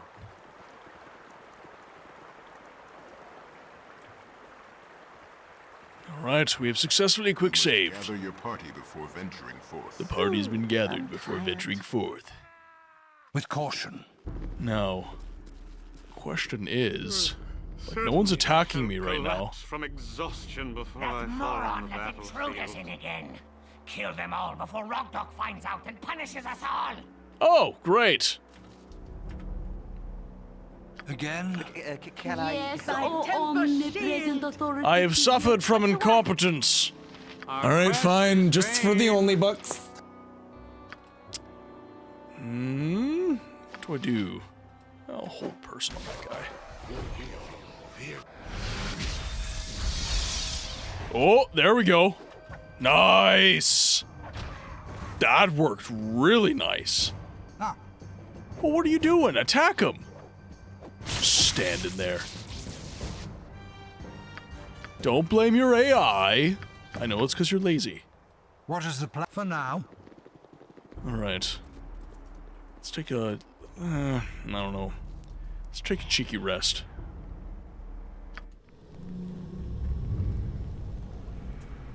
It could be good loot, though.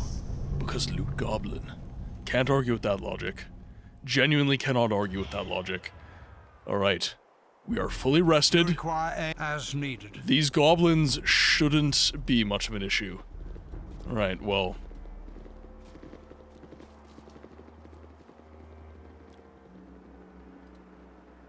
Interesting.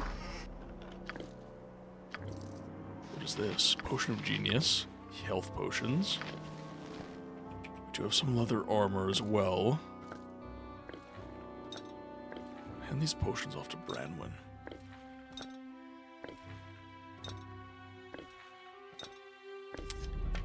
These can go to a Moen. And, oh, no, I don't want that. I want this. I want this. There we go. That can go to Zan. These can...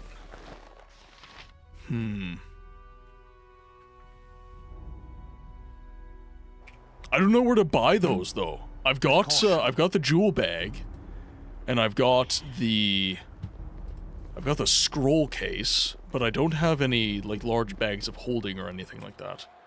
Yep. Yes? You have You've needed attacked. your command? Feel my power. Get him! Oh, very nice, very nice. Oh!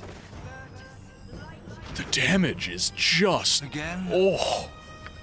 It's unfair, honestly. Agreed. Amon is just sniping these guys. Not in Baldur's Gate 1, I'm afraid. Sorry for giving you hope. I mean, maybe they added it in the Enhanced Edition. You never know.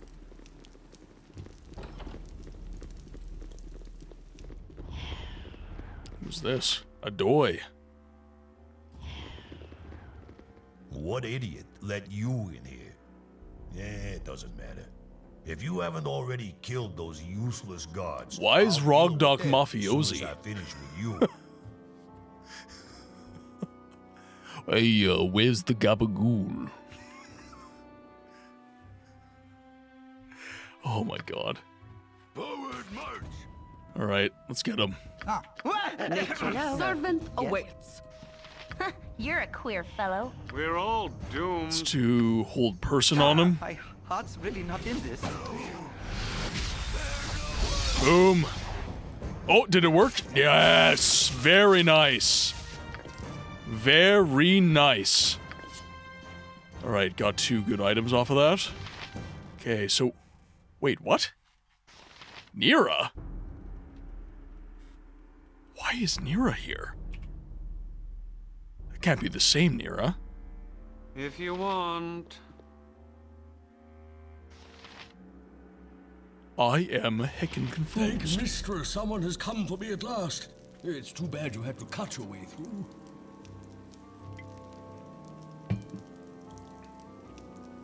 I could not leave you in the clutches of these savages.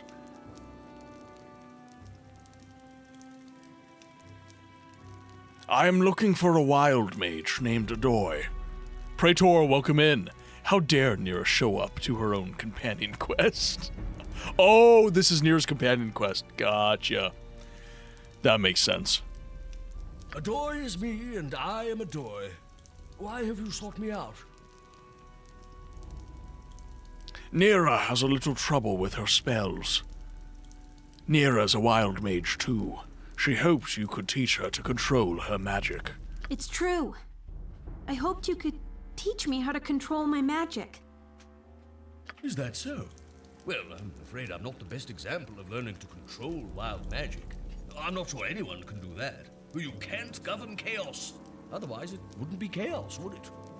Don't tell me we've come all this way for nothing. Of course not for nothing. You have just experienced the honor of meeting Bargrivyek, the goblin god of cooperation and territory. You convinced the goblins you are their god. Not intentionally, I assure you. It was all a great misunderstanding. It all started when I was trying to make a nice pot of peas porridge. It's all part of the wonder of wild magic. You have to be ready for a little unexpected excitement at any moment. He's not joking, let me tell you. The real trouble began when Rogdok came to find out where all the new goblins had come from. He didn't believe for a second that I was a god. But because the goblins did, he dared not attack me. Instead, he locked me up. As long as I remained in his care, he could control the goblins.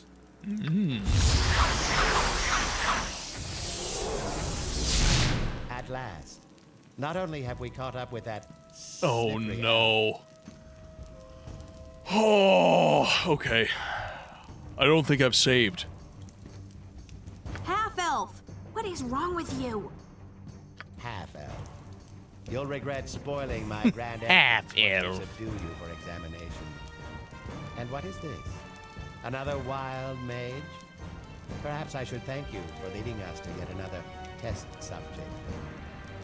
You will find that I do not submit meekly to tests, especially tests from red wizards. Yeah, and I didn't even finish school, so no tests for me either. You can't give me a pop quiz. I'm not educated. Right, Nicandor. You teleport right back to Thay. You won't have either of these wild mages. Then prepare to die. Not if I can help it. Behold, the power of untamed magic! Alright. Life is so hollow. Zan, let's do hold person. What is the plan? Can I help you? Yes, My omnipresent temper authority We're figure. gonna move. What is your command? Actually, Branwen, if you could cast, I think it would be good to cast Sanctuary on yourself right now. What you want? And then a Moen. If you could start lobbing arrows, that would be really, really great. Our quest is vain. Let's see if I can land horror on this guy. Oh, there we go. Very nice. Yep. Hello. Okay, now Branwen. If you could... Ooh, what do I want to cast? Let's bless Milton.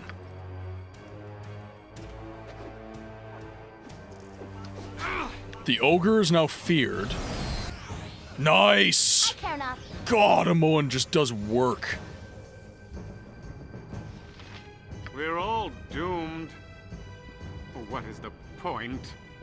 Okay, I'm going to run... Do you want to tell me a story about trollops and I'm gonna run blood Zan away. Please? You have need of me? Then I'm gonna move Khaled down to this part of the fight. I know nothing more, so leave Okay, me you go. keep attacking, Amoan. Alright, fine. Just for the only bucks. Okay, awesome. Good job, None of you Branwen. Save the day. Life is so hollow. Okay, what else can we do here? Do I want to cast sleep? I don't think I do. What is your command? Let's see what else Branwen can cast.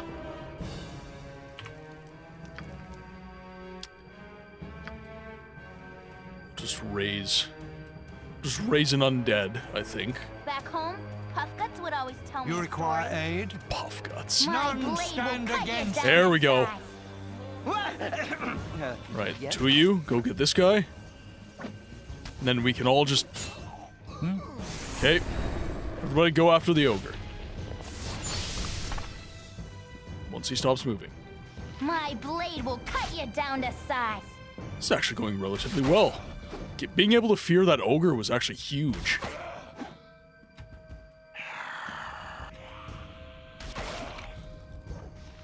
God, Amon's arrows do so much damage. Perfect. What an inconvenient mix-up.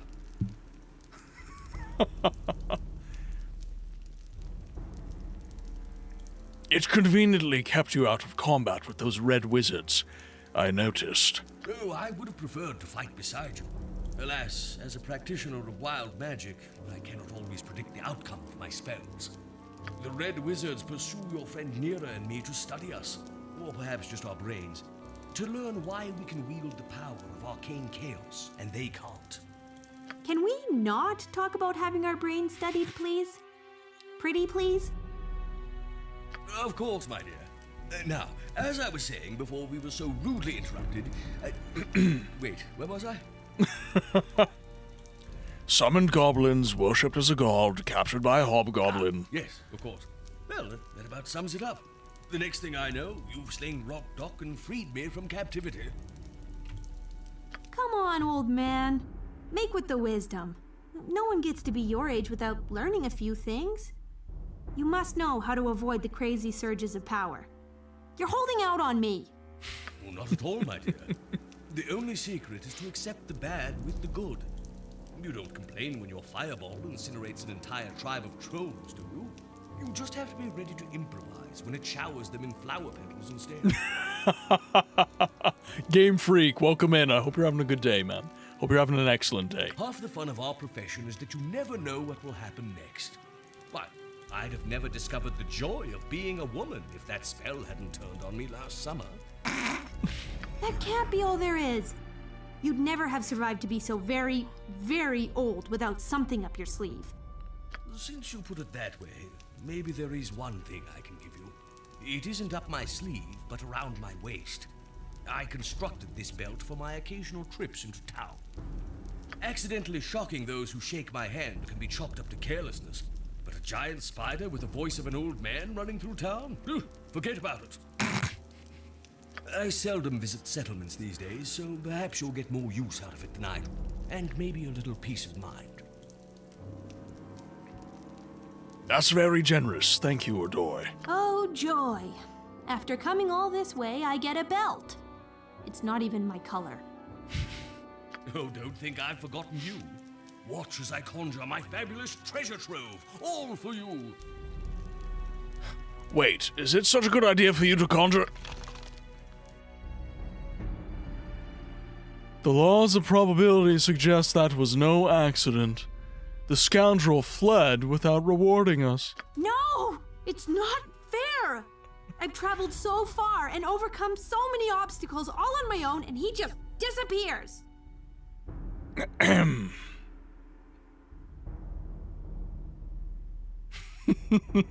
Oh, of course you helped.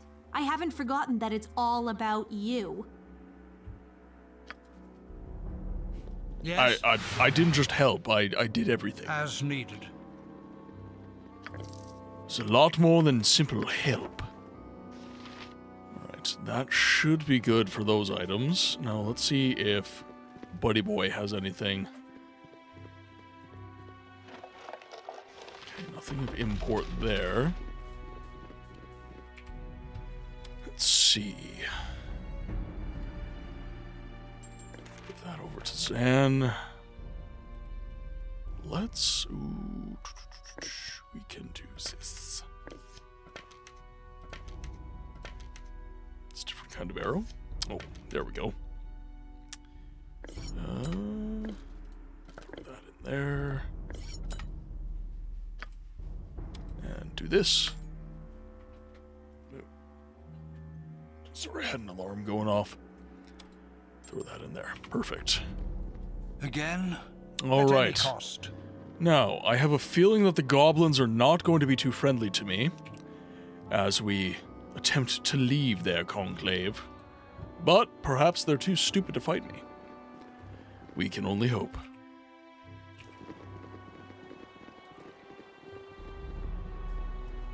You must gather your party before venturing forth.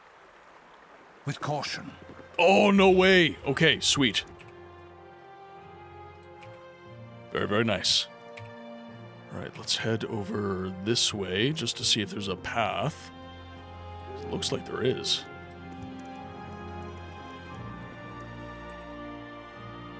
Oh, okay. Alright. Okay, let's make our way down. You're having a good one, just super tired from softball scrimmage for special... Ooh, that's right. How's that been going? You were enjoying it the last time. You were just having a hard time getting physically used to it.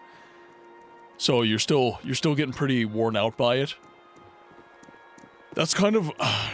that's the tough part with any extracurricular, honestly. Like, even just trying to fit in, like, a round of Pathfinder after work with some of the work guys has been, like, nearly impossible.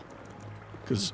And I am kind of pedaling the brakes a little bit and trying to be a little bit more self-care orientated. But when I was doing voice acting and content creation and streaming and trying to have a functional household, etc., etc., that got very, very difficult very, very fast. So I can completely sympathize with that. I don't succeed. So yeah, now I'm trying to pedal the brakes on a lot of that stuff. My blade will cut you down to size. Make sure that I'm focusing on getting the rest that I need to, and prioritizing that. What is the plan? Last wolf. Think carefully.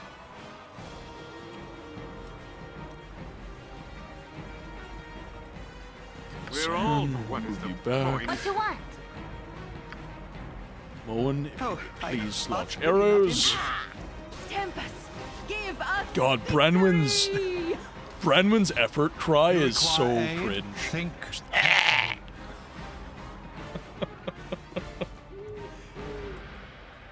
Okay.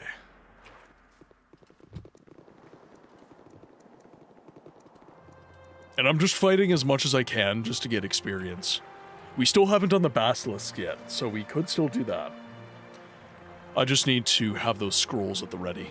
Good on you if you save the day.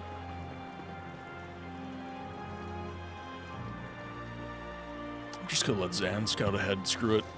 Ooh, okay. Hi. Scurry on away, Zan. Yep, this way. It's better to die on Move them in. I care not. Moen can start making attacks. Victory! You're a queer. This way. Move them on back. Get her attacking again. You return, what'd you miss? We got through Nira's quest. Yes? So we went to, I think it's called the Doy's Enclave. Think We did that. So Nira's little side quest has been done. I don't think we've had anyone else in our party, really, so... There's really nothing else going on as far as that goes, but... What you want?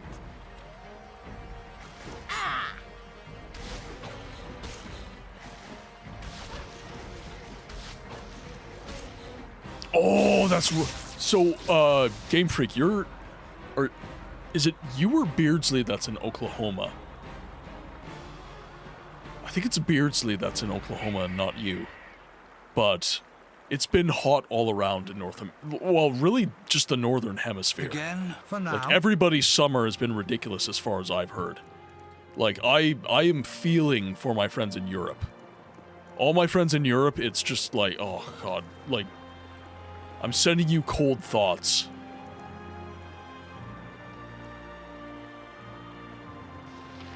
There's a speaking moose. Whoa, ho, ho, ho. Easy does it, buddy. Easy does it. Whatever. Just a knoll out of nowhere. Alright. Knoll is dead. Now we can speak to the moose.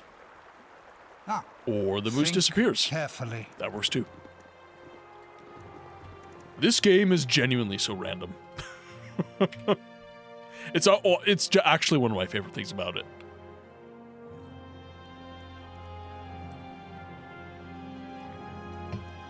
I'm very interested in those thoughts, because all I've seen are official reviews that have been mostly complaining about Ubisoft's like in-game store kind of thing. And to that, I say to those people, you bought a Ubisoft game. You just expected it to magically be 2013 again and not have those features? It's like, sorry. That is wishful thinking as far as I'm concerned. We're all... What is the My point? blade will cut you down to size. Bleed. Like, I absolutely understand why they have those features, but it's still, to me, it's just like... For now. It's not even that I wish the developers didn't put them in. I wish that the consumer didn't buy that shit. So that the developer felt that that was actually a legitimate money-making strategy. But we can...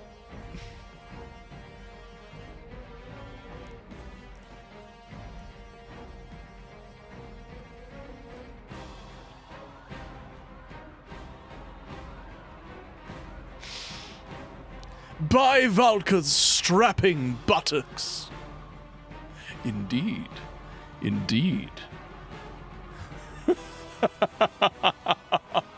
Yep, the only reason I have Branwyn on my team is for strapping buttocks. This game is good shit. I love this game. Life, whatever.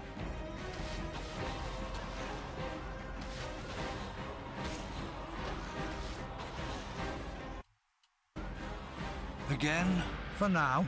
Alright. Let's just loop around here.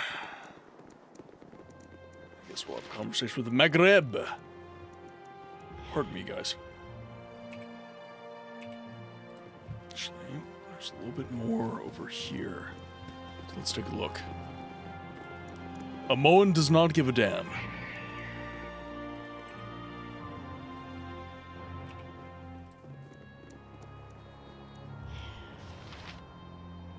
Just a random goblin. Alright.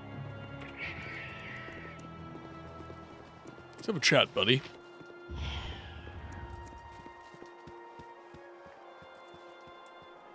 Don't mess with nature, or it'll mess with you.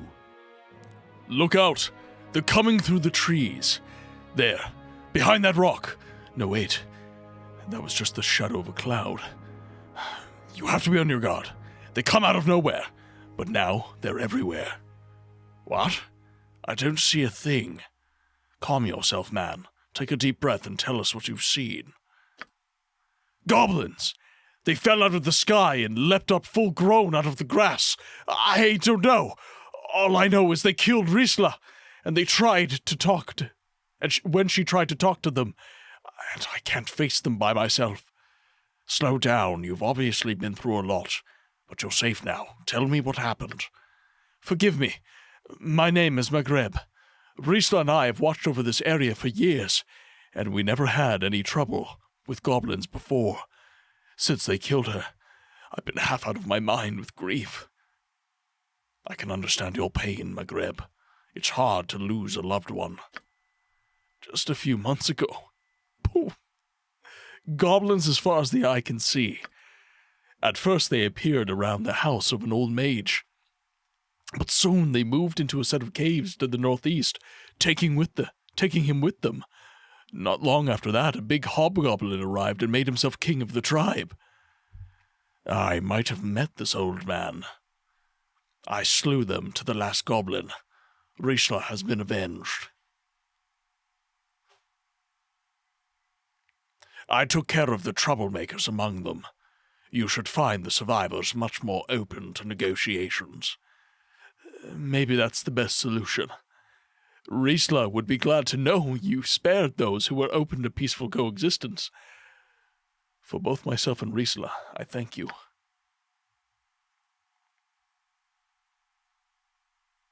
Did you find those goblins that murdered Riesla? I was going to do that, but then. Not yet, but I'll get to it soon. Astro, welcome in. I hope you're having a good day, man. Ah.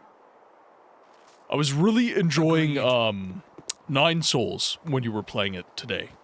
That was a really, really cool looking game. I'm getting much, as a result of, like, Conan and Jerkops and other members of the community, I'm getting a lot more into Metroidvanias. Been really, really enjoying my time with Dead Cells. And now that we're not streaming it quite as much, I'm still taking a little bit of time to... I've got a separate file that I've just put to the side, and I've been playing that instead. Okay, so we haven't really explored the entire area, but I doubt there's going to be anything terribly useful there, so... I'm going to call it. I think the microtransactions are actually the least concerning thing about Resynced. Removing story content is stupid no matter how liked or disliked it is. Ah, yes. Yeah, I have heard about that. Again, I'm not a huge fan of Assassin's... Not that I don't like Assassin's Creed, it's just never been something I've played. And... What is the I don't have the emotional investment in the games that a lot of people do, but... It sounds like a lot of people that do have that emotional investment, they are not 100% happy with all of the choices made. You require aid? What a girl. Need your pantaloons pressed? You're a queer fellow. Right, let's go after these guys. Whatever. Oh, God, Amon is just doing work with those arrows. God, I love it. Okay, next target for Amoan. Boom, nice. Next hit for Amoan. Amoan can target that one. Just so we're not getting flank damage. Oh! We gotta do a slow poison spell. Do slow poison. We'll cast that on Branwen. Perfect. Yep. Then Amon can get back into the fray. We have here Star of Diopside Gem. Okay. Yes.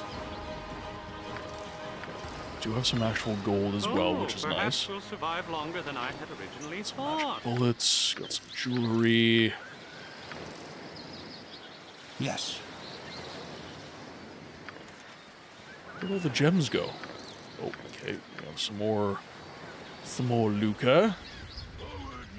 Oh, my word. Okay. Hi. We're all doomed. I hope not. For all of our sakes, I hope not.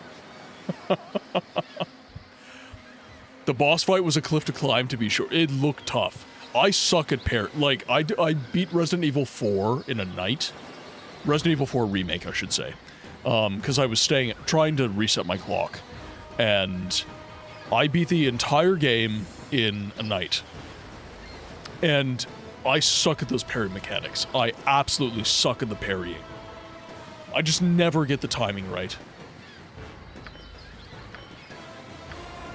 You can file that under G for get good. Life is so hollow. Alright, we'll hit these guys with a fear spell. Again? Do I? Quest is vain. Because then I have to chase them down. I'm gonna hit them with sleep. There's another naked Nord. There we There's go. We another can hit him with a sleep spell. By your command. I care not. We'll hit the archer in the back.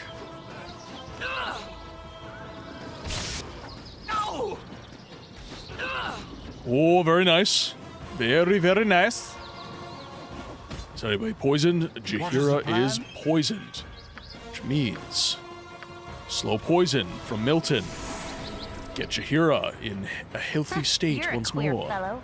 You require aid? All of you can go after that archer because Buddy Boy is sleeping and he's not a threat.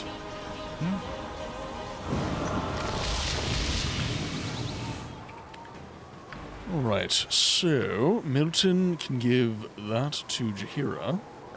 Actually, we'll just do that to Khaled. We'll drop all this jewelry into a Moen's. Boom, boom, done.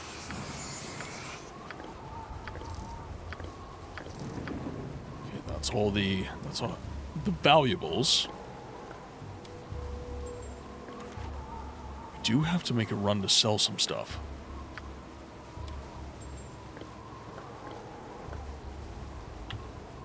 Yes, agreed. Right. Let's map this corner of the map out. We'll do a little quick save just to be sure. By the time I beat that guy, I'd basically been forced to perfect the first phase in order to have enough health to make it through the second. Well, and that's the thing, right? It's not even... This is actually an interesting point. It's like, it's not even that you're good at the game at that point. It's that you're good at that particular fight. You're good at that particular situation within the game. We're all doomed. This pairing talk is making me hunger for Sekiro, and I already 100%. Yeah, like, I can't. I just can't do it. I'm so bad. I'm just so bad. Okay, we'll take these wolves down. One more hit. There we go. With caution. Always with caution. Never with reckless abandon. Oh wait, I'm controlling you. So yes, with reckless abandon. Then I have to find the next wall to bash my face. Basically. I mean, that was me with Dead Cells. I had a really hard time getting, like, halfway decent. Actually, okay, you guys were watching me play Dead Cells. Was I, like, getting decent near the end there? By the time we picked Assassin's Creed Rogue and we kind of moved away from Dead Cells a little bit, was I getting halfway decent at the game, or was I awful? I'm genuinely curious.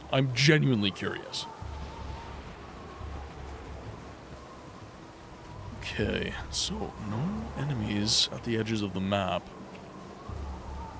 This looks to be a very large map, though. Who are you? Arduin.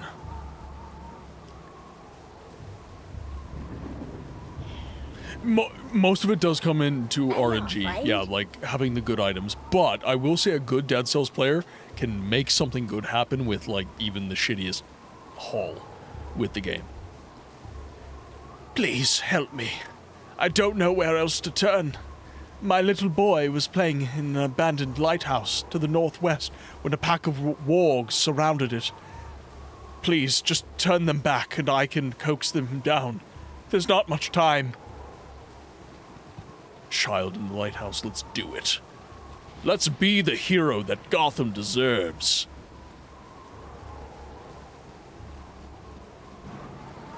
You're getting pretty decent. Like Conan said, it's very RNG heavy. What you find can make or break your run depending on skill level with item. Yeah, that's true. I think I was just expecting my, like... Well, your gameplay does matter in Dead Cells, it does, but... I think I was expecting it to maybe matter a little bit more, perhaps.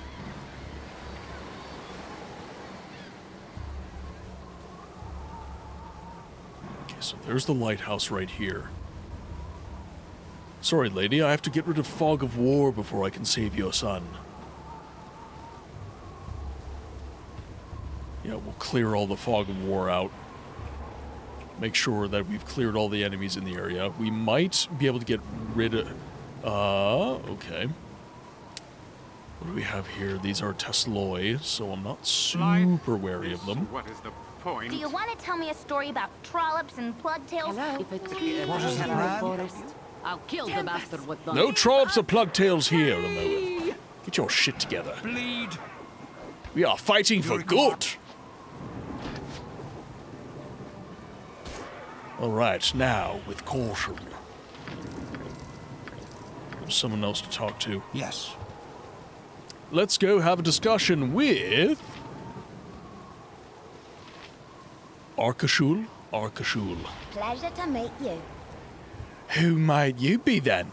Ah, great adventures, no doubt. I could tell by your hands, stained with magic and the effort of hefting a weapon. Such markings may be invisible to the average eye, but I can see them as plain as day. I can see a lot as plain as day. Care for a consultation? Perhaps a little old-fashioned palm reading?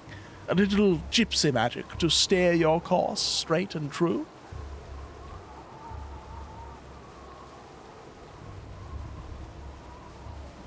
Begone! I have no use for your rambling incantations. I have access to my own magic. I can see no harm in a little divination on your part. Here is my palm. What does it tell you? Let's have a look now. Interesting. Though you live a hard life now, your hand tells a softer existence not long ago. I assume that you have recently just taken to the road.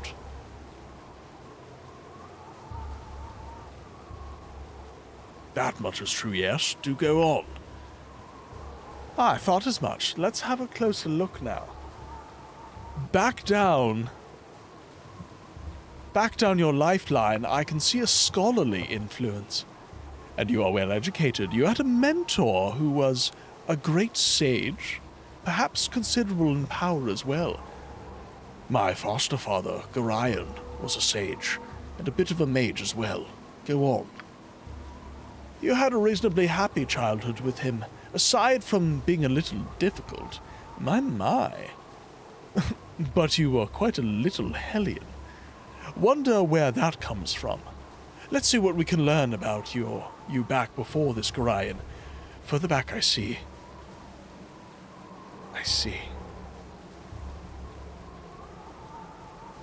Merciful gods! I see a long and happy life for you and yours. 10 gold, please, and I'll be on my way. What? What is it that you saw? I saw nothing. You will live a long and happy life, and I will be going now. Back from me! You must tell me, please, dear lady. I've told you all I'm going to. Stay back from me. Your life is none of my affair. Please, I don't mean to be rude. Just tell me what your vision revealed.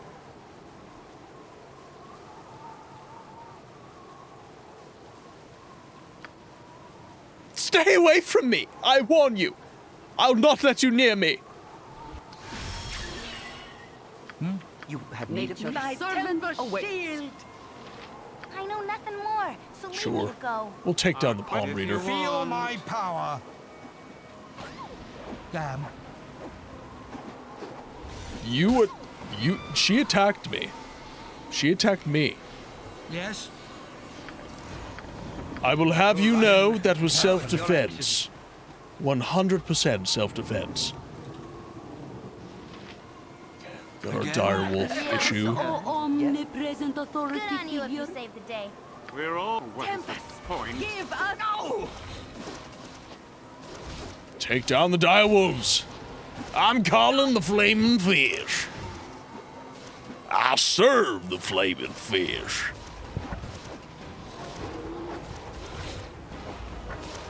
Not considerable in power enough to know the protection of magical weapons and invisibility.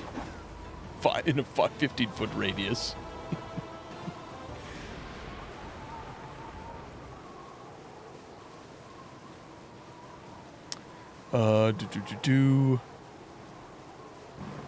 I got up to 2 boss cells, I think it's called. Yeah, boss cells, yeah. And I hit a wall.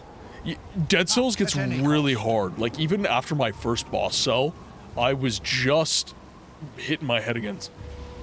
Pardon me, hitting my head against a wall. It was really, really tough. It was really, really tough.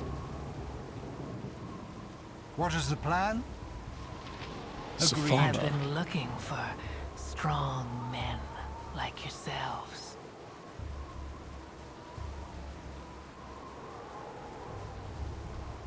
I have a problem that only you can help me solve. Nope, we're not falling for that lady in distress crap. Maybe if you told us your name and problem, we could help you. Well, good sirs, you may call me Safana. You'll have to excuse me if I sound startled, but in the south where I come from, they don't grow their men as big as any of you. Anyhow, if you want, I have a way to make all of you fabulously wealthy. In my profession, I've a map that gives the location of an old pirate treasure trove.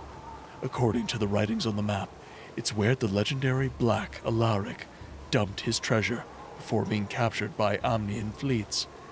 You interested in hearing more? We're always interested in hearing about money. The reason I need so many heroic men is that the caverns where I wish to go are guarded by some sort of creature. Which kind, I couldn't tell you. If you help me, I'll let you share in the treasure. I may be grateful in other ways as well. We agree. Oh, thank you. You won't regret your decision. I know that powerful heroes like you will easily push through any obstacles in our path. Well, we should be off then.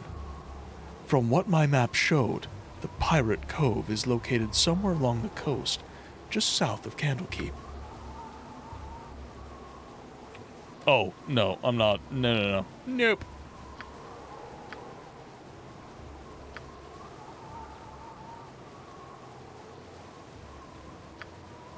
Yes, dear. Can I not stay with you a little longer? No. I'm not changing my party again. Can I assist you? I know why you're here. It's the same reason everyone else comes to see me. And I shall get the same, and you shall get the same answer. I do not know when the iron shortage will let up. I have no clue as to who controls the bandits in the area, and I have no interest in accompanying you to the gambling tables at Baldur's Gate. Pardon me, but if you do not trouble yourself with the events of the day, what purpose does your stargazing serve? What good are your musings if they don't have practical use? Perhaps your predictions are not as accurate as you would have people believe.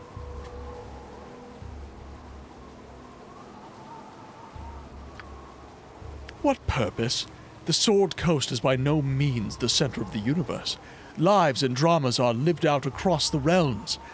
There are lands closer than you would think, and neither know nor care about our little problems. Oh. I have no time for problems of lands far away. I can barely keep up with domestic concerns as it is. And what of these lands? What intrigues lay beyond our borders? Well, just across the southern mountains, there are troubles brewing in Great Arm that will make our current concerns seem small by comparison. To the far north, there is a city where winter never rears its ugly head. A city that has not been seen nor heard from for many a year, but will soon welcome the return of a multitude of citizens. Both of those events will unfold regardless of our current troubles. Great may be our concerns, but much more is on the horizon. Leave me be. I've much to think upon.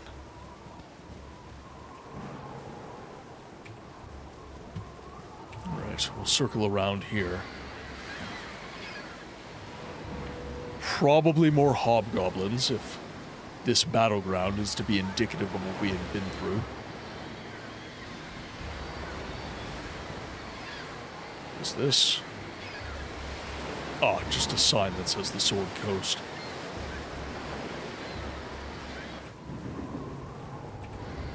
Right. We'll make our way to the end of this top portion of the map, and then we'll circle down to the lighthouse.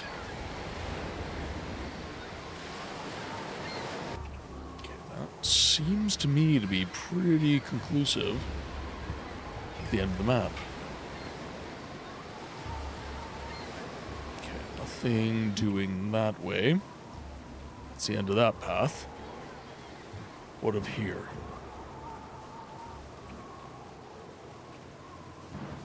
Looks like these paths... Oh! Okay, so we do have some more Tesloi. And this is a dead end. So let's just fight that Tesloi. Victory! You're already dead. You're not in this. I was gonna say, I swear to God, if Zan is so squishy he dies from a Tesloi, I would be very grumpy indeed. Life, whatever. Give us victory! Get Zan out of that fight. At any cost. He is rather low health, so we are definitely going to have to rest prior to leaving. No more. Now a boss, swarm of seagulls, you can already hear them. Reminds me of a bad lip-reading video on YouTube where Yoda sings about seagulls. Oh my god, are you talking about those, Neil, when you and I were kids, Our quest there is was, vain. What is the point? there was like remixes of Yoda's, like there were like dubs of Yoda in Revenge of the Sith. I remember one video, it was the most cursed video I'd ever seen up to that point. It was Yoda, like, someone redid Yoda's CGI, and they made him breakdance to Numa Numa. YouTube was a wild place back in 2006. A wild place. Yes? You've back home? Puff Guts would always tell me We're a all story. doomed. Whatever. Zan all the way back. Run away, Zan! Get into the fight, damn you. Again? Alright, attack this boy. Victory! Okay, Milton, you can fight these guys. Yep. Oh my god! What is the plan? Milton! Calm yourself, sir. I can carry Dear no more. God. That was utterly ridiculous.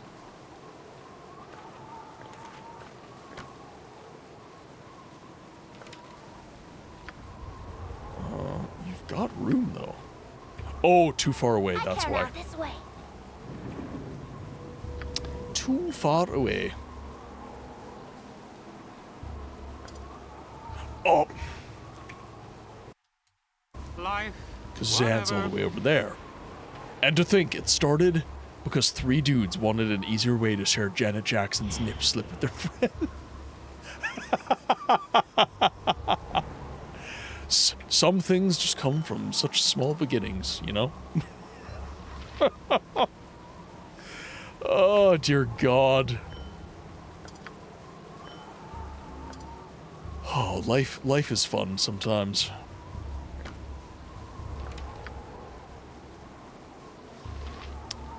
Okay, so this bow, this is just a short bow plus 1.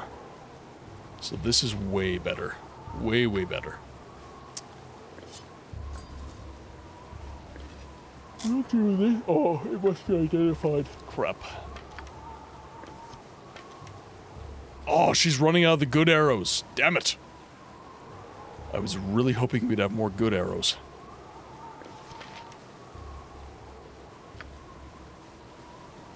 Now, what else do I need to be doing?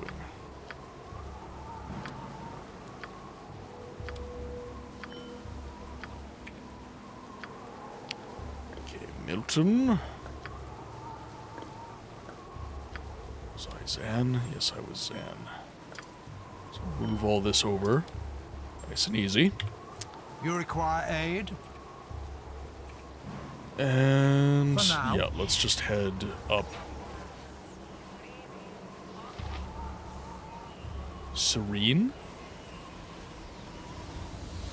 You're a queer Amoan, you stay there. quest is vain. Zan, if you could put them to sleep. So I see they're casting magic. Resist and die! And then you can just move in for a fight. Okay, so we had one successful spell go off.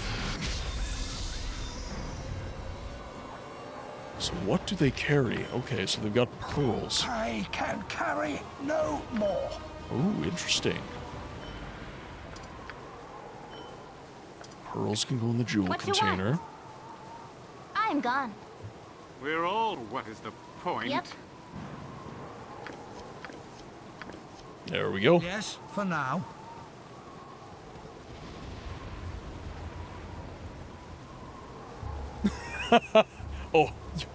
Are they supposed to be actually really difficult? I mean, I do feel like I'm pretty power scaled above what this map is going to throw at me. Like, I am pretty strong for the most part. Like, Zan isn't. Zan's still got a ways to go, but Perhaps he's going to get pretty powerful with some of the more difficult maps that we get into. Oh, great. Again? my servant awaits. I care not. Life Moan can start. so hollow. Let's try and horror these guys. Give us victory! Just get them to run away, and then we can corner them on the coast. Perfect. Moen, can you start launching arrows, please? If you want. There we go. Nice and easy. Onward to immortality. You're a queer fellow. There we go. With the arrows, the carrying crawler shouldn't be too difficult. We are really low health on everyone, though. What is the plan? Agreed. Here, I'm gonna save my game, and I'm gonna see if I can get away with a cheeky rest by the coast here. We'll see what we can do. Well, you're a bit too strong for this area, but the sirens can still mess things. Oh, I see. So what do they do? Is there like do they do like a sleep spell type thing, or? You require with caution. Okay, we are rested and healed. This is not your place. This is the home of Syl's tribe. Dirty landfolk, you shall suffer your trespass. What you want? What is your Yes. Oh. pleasant authority figure? You've At arrived. first I don't succeed. Our quest The white is folk let me vain. forget. Let's put them to sleep. You're already dead.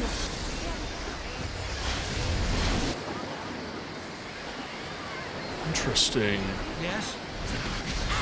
Yep. Okay, go for it, Moen. Again? Everybody seems to be in decent health. What is the plan? Oh! Oh, it's Jaheira!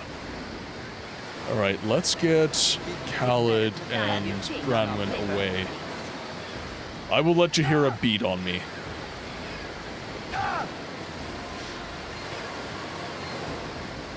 Actually, do I have to dispel evil?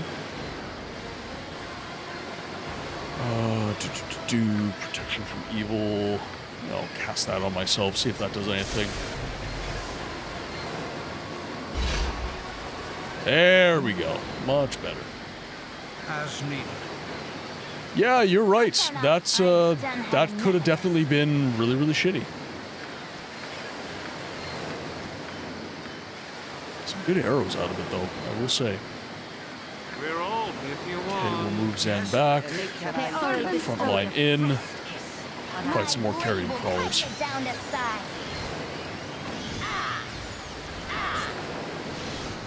Oh, my heart's beating. Branwen's paralyzed, but we're still doing well enough. You're a queer fellow. Come on, one more hit of Moen. There we go. Again for now. Just leave Branwen. Just like... It's like, you're paralyzed, you're no good to me paralyzed.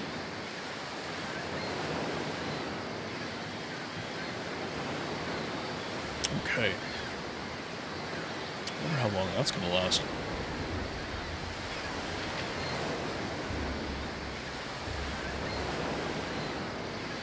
I think we have an antidote for that, though. There we go. As needed. One way or the other, we get her back. Triggering Branwen's PTSD from the time she was turned to stone. Oh god, not again! By Brooke Shields' buttocks, not again!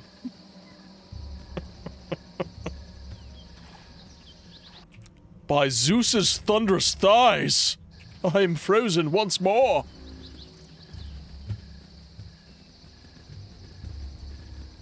By the serratus anterior of Heracles, I will not be turned to stone again.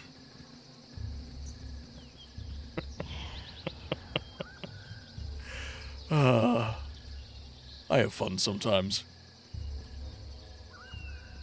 Okay, we'll circle around front, and then we'll get back into this. Okay, so we do have some wargs here. Life is if you want. What is the plan? Our quest is... What is the point? Let's get out of the way. Okay, we have enough of the fun. We have basically our best frontline fighters fighting this wolf. You require at any cost. There's probably going to be more of them than that. Yep. 100%.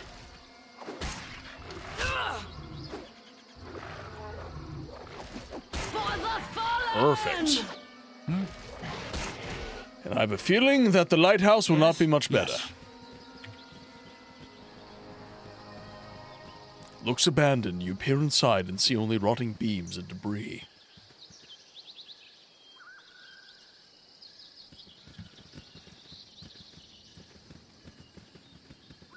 So no sign of the boy.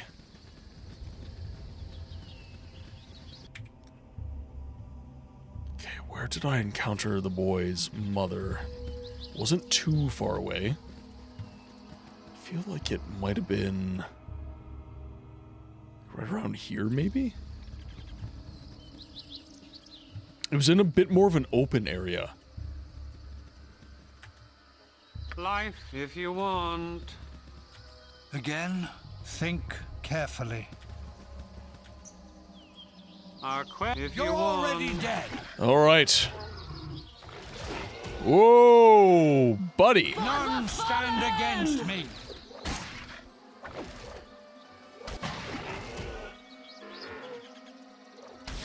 Dodge him. Ah. There we go. Moen's arrows, though. I'm gone. None stand against me. Yep. Bleed. What is the plan? Okay, so... just trying to remember where the boy's mom was. She wasn't that far. I think maybe right here. She was in a clearing. And I feel like it was really near... yeah, right here. Right here. There we go.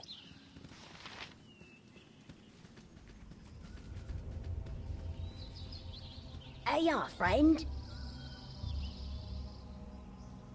Thank you so much. You've probably scared him as much as the wargs. I'll coax him down once you've left. Here. This money is all my husband brought back from the market this past week, but take it. My son's life is worth this, and so much more. Oh, Boom! Perhaps we'll survive longer than I had originally. We're all doomed. Do you have a level up? No, you do not. You are actually not even close. You require aid? Think carefully. Pirate's Cove. I am proud to stand among such strong warriors. Branwen was a good addition to the party. 10 out of 10 choice, chat.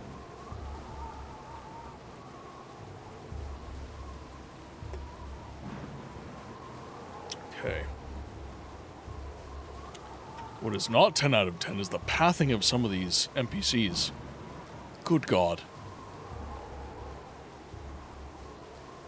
Okay, Zan's already there. The Pirate Cove is going to be, I think, the better area here, because the lighthouse didn't really feed us anything. Looks like there's no way to really get in, so...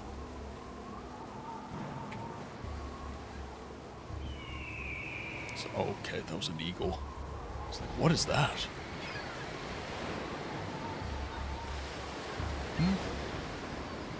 At any cost.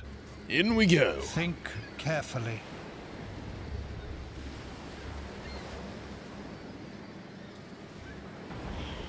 Life, whatever. Keep Zan out of the fight.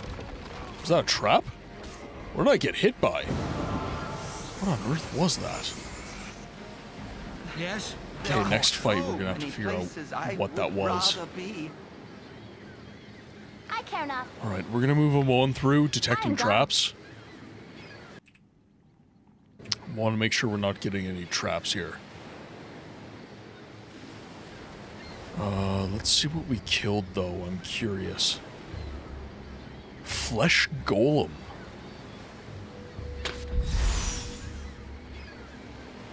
Interesting. Again, think carefully. To Amoan's rescue! Oh, my heart's really not in this. Attack the beast! Damn. Woo!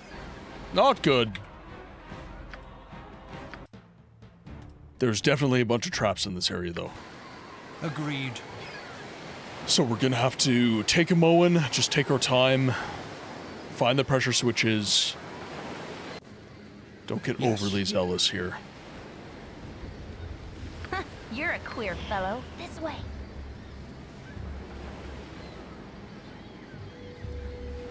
Around you, I almost feel that we have a chance.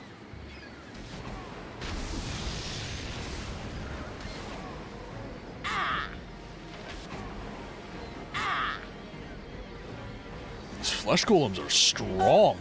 Tis butterfly by temper. Tis a fine day to die. What you want? There we go. Oh, 2,000 experience from that, though. Not bad. Single enemy giving 2k. But it's split 6 ways, so maybe that's not that great. Today we learn golems hit like a truck. Especially if they're made of flesh. Okay. I am proud to stand among such strong warriors.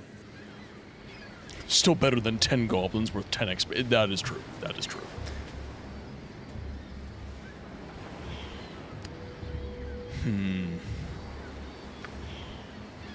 I'm gone. Yeah, like, what? Urgh. I was standing right here, and I had detect trap on.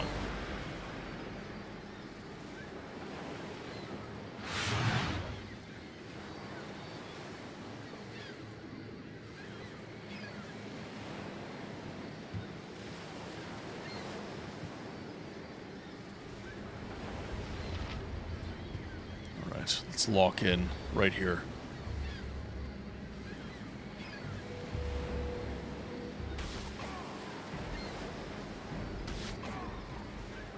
Moen's off picking fights. There we go.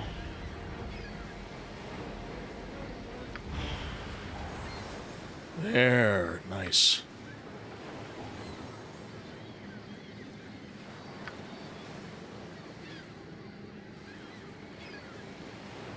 Just locking in here, guys. Okay, that managed to miss me. Nice. I would plug it had I the power. Just take your time, books. Take your time. There's no rush.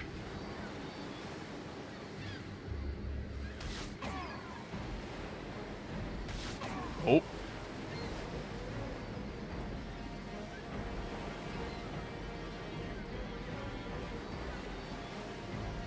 almost. Wait for him to come to you.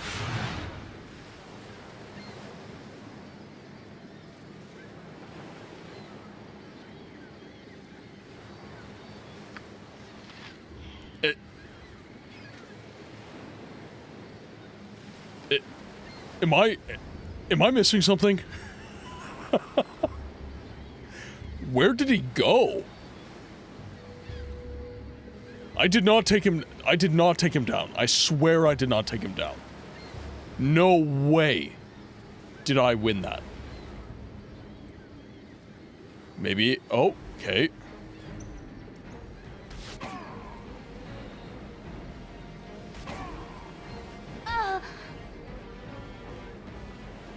I am proud to stand among such There we go. strong warriors.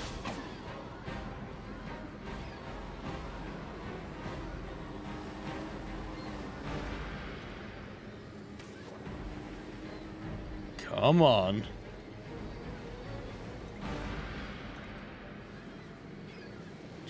Give me line of sight.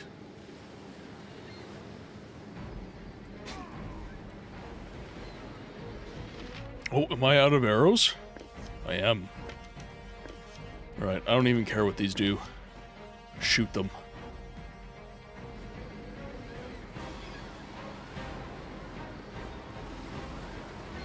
Out of sight. It's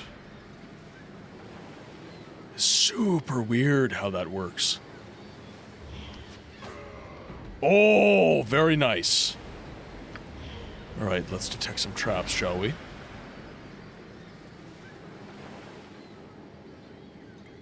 Okay, it's not a huge cave.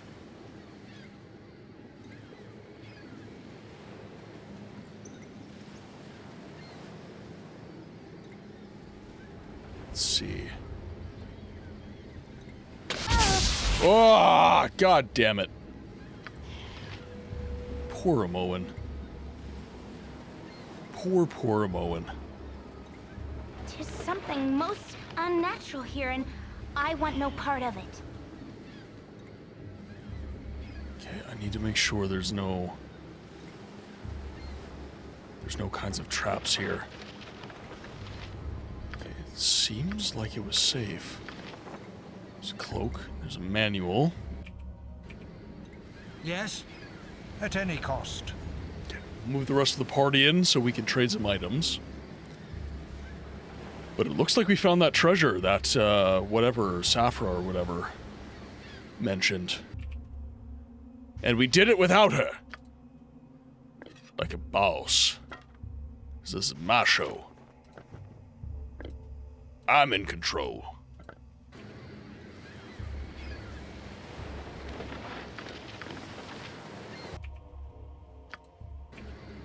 Ooh, actually, Moen. Put that away. I care not. I've done had enough of this. Again, with caution. Huh, you're this way. There we go.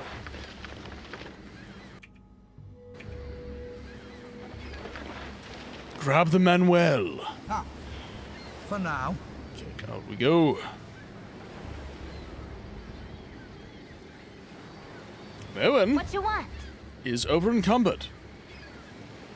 What is the plan? Yes. That must be a really heavy book. That is a really heavy book. All right. We will have to unencumber Moen of the book. The great power of the book. Yep. Oh, now you're unencumbered. And you are still good. You require think carefully. Telephone book from the... Yeah. It's the Chinese Yellow Pages, damn it.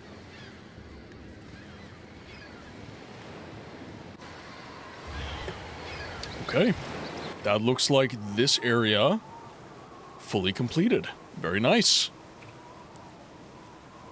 Starting to make quite a bit of progress here. Okay, nothing's chasing me. So we'll just do a little quick save, and then I think we have to make our way for civilization, because we do need to sell off a bunch of stuff, and we need to identify a bunch of items as well.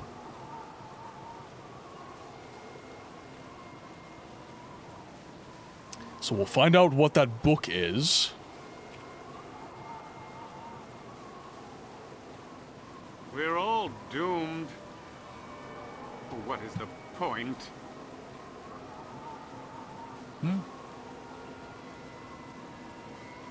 I care not. There's a Moen. There's a Moen. Life. What is it? Run, Zan, run! Speedy Gonzalez! That is why he gets the boots of the cheetah. Every time. You're a queer fellow. Oh, my heart's really not in this. Holy Testicle Tuesday! Oh no. Oh no. Milton! Milton! Again? Can I help you? My friends, it's time to fight. This way. Can we run away? We're all. What is the point? Fall! My wounds are. Holy crap, okay. I'm a dead man. Life, whatever. My blade will cut you down to size. This is going to shit. What is the plan? You have need of me? Alright, just go to town, guys. Just go to frickin' Heart's town. really not in this. Okay, Milton's soloing these 3 wolves. We're in good shape. I care not. I'm gone. Moen, please solo this hobgoblin. I was foolish to believe that we would be able to just make our way without any issues. Agreed.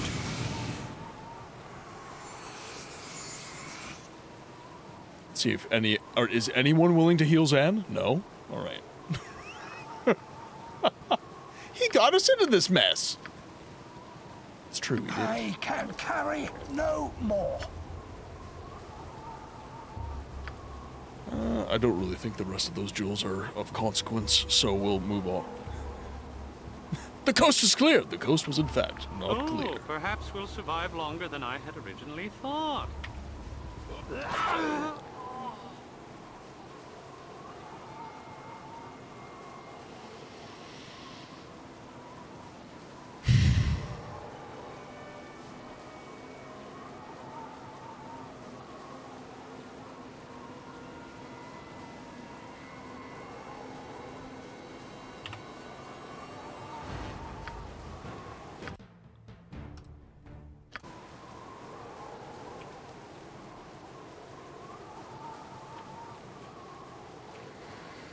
Yes, Right. agreed. We are going to move forward. Slowly. Ploddingly, even. Ensuring that we are, at all times, very, very close together. Zan will not foray more than a few feet in front of Milton. Milton will always be there, watching, protecting, ensuring that Zan survives longer than he initially thought. Let's get the hell out of here.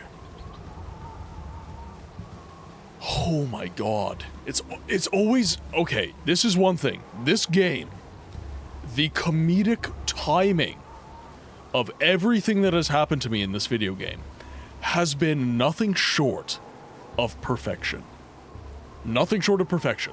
It is, without a doubt, fantastic comedic timing. Again?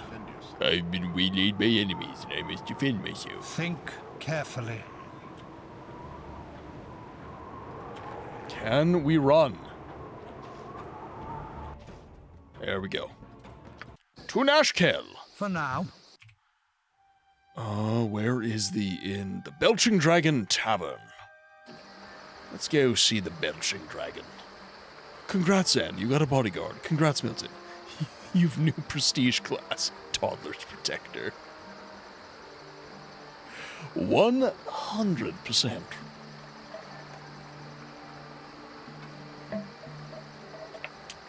Probably. That's my one issue with this new mic arm, is where I normally keep my drinks, my bottle is too tall. My monitor arm will now, or sorry, my mic arm will now hit it. That is my one issue with this new mic arm. Otherwise, it is a 10 out of 10. Fantastic. If the mine production slows anymore, we'll all be in the poorhouse. So, would you like a drink? Absolutely.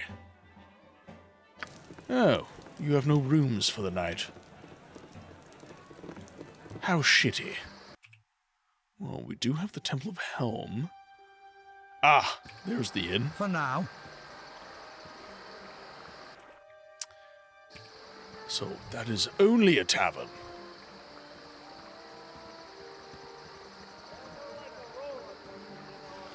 And there's Rasad. Is Rasad an expanded edition member as well? Is he a new party member for the expanded edition? Edition. Blah, blah, blah. Okay, let's see. Agreed. There we go. Never had rats. No sorry.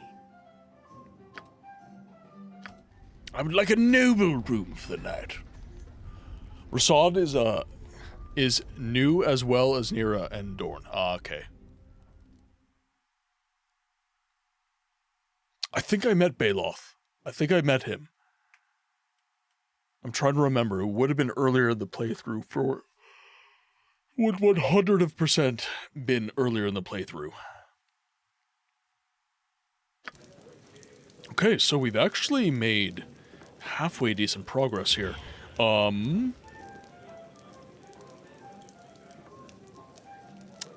don't think I can sell my wares here, but we might be able to go to the Temple of Helm. He might be able to identify a bunch of the stuff we have in our inventory. So, let's head in there, and we'll get a bunch of our stuff identified. Your party before venturing forth. Is it a good shop, though? Like, I was thinking it might be more worth to go all the way to Baldur's Gate. Just because we have that magic item store. For now. Helm watch over thee upon thy quest. Ah, intrepid adventurers at our door. Helm guards over all the realms, and his servants are at your disposal. The Vigilant One stands ready to mend thy ailments, and so divert the unyielding gaze of the Great Guide, for a suitable donation, of course. Just to demonstrate our mutual goodwill, you understand.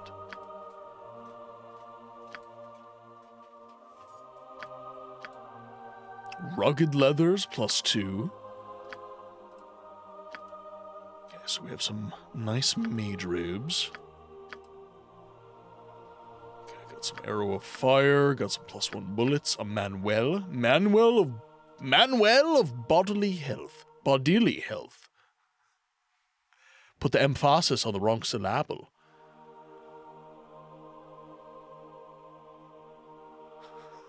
Okay. There's a corgi at my feet. Come on. Up you get.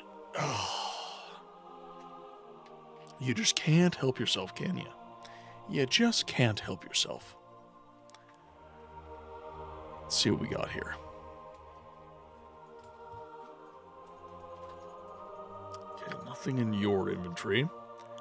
You've got the darts.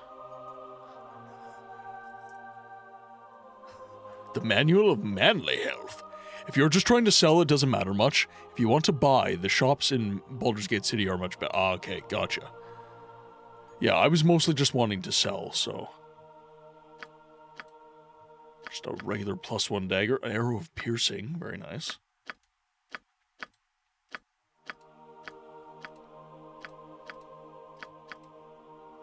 Relar's Mistake. Interesting.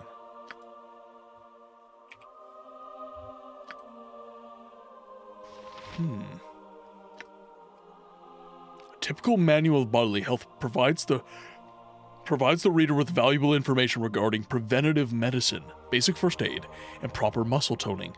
As if this isn't enough, the manual is also magically enhanced, thereby allowing the individual to raise his or her constitution by a single point. Unfortunately, the manual will disappear after a single use. Alright, now who should I give higher constitution? That is a good question. Milton definitely would benefit from that.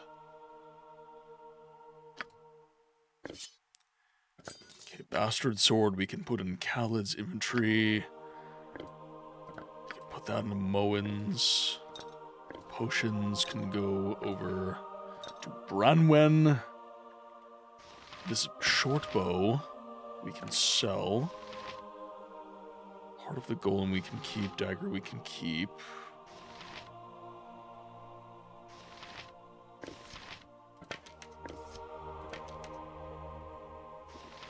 Actually, I don't think we did Moen's inventory. Watch over thee upon thy quest.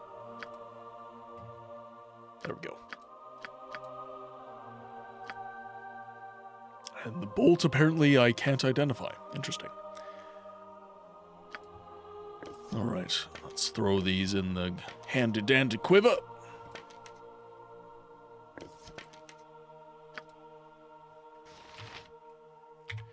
We'll do a quick save. If you plan on importing into Baldur's Gate 2, always your main character. Okay, gotcha. Can I help? That, I think, is the plan. I think everybody, when we were creating Milton, everybody kind of wanted Milton to be a carryover character. And that's, I think, normally what I've been doing.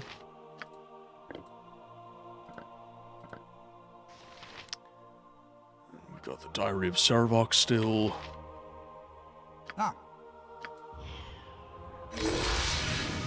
Boom! One more constitution. We are now officially in the hundreds of health. Save successful. Think carefully. Alright, so we've got the National Store.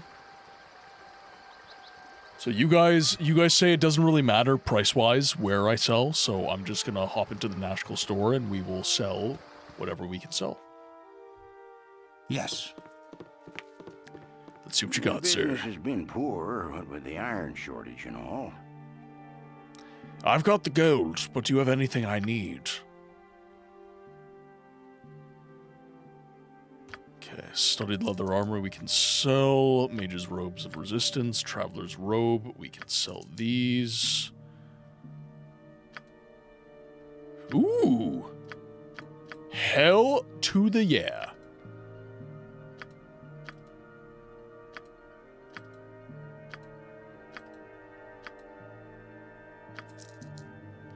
Let's get rid of those. We have two regular bastard sword we'll get rid of. That's a bastard sword +1. Splint mail we can get. Oh, okay, there you go. Got the adventurer's robe. Here's electrical resistance. Maybe we can learn those spells. We'll check in just a jiff. Short blow +1 we're not going to use. Darts of wounding we're not going to use. So let's just... Oh, and these darts we can get rid of as well. We'll get rid of all of this good stuff. Okay, now...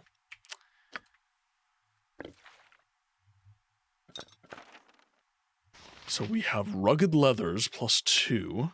That is move silently -15%. So I assume that's a negative multiplier on that. Then we have an armor class of 6, 8 versus piercing and missile. And your armor right now is Protector of the Second.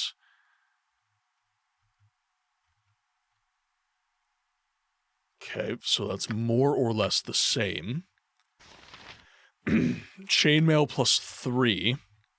Armor class of 2. What are you rocking right now? Chainmail +1. Oh, okay. Well, Khaled's getting the better chainmail. There's no sense in Branwen having the +3 chainmail while Khalid, our tank, for all intents and purposes, doesn't. So we're going to throw the good chainmail on him. Now, what are you wearing? Studded leather armor +1. Armor class of 6, 4 versus slashing, 5 versus piercing and missile. I mean, she's mostly... Okay, we'll take these rugged leathers, move that over to Moen's. Then I've got the Cloak of the Wolf, Reelar's Mistake. A great amount of irony surrounds the creation of this magical cloak. Relaire was a mage who overestimated the amount of control he had over magic, and in the course of creating this garment, he apparently inflicted lycanthropy upon himself. The wearer can change form whenever he wishes. Relaire was not so lucky. I feel like this would be a good item for Jaheira.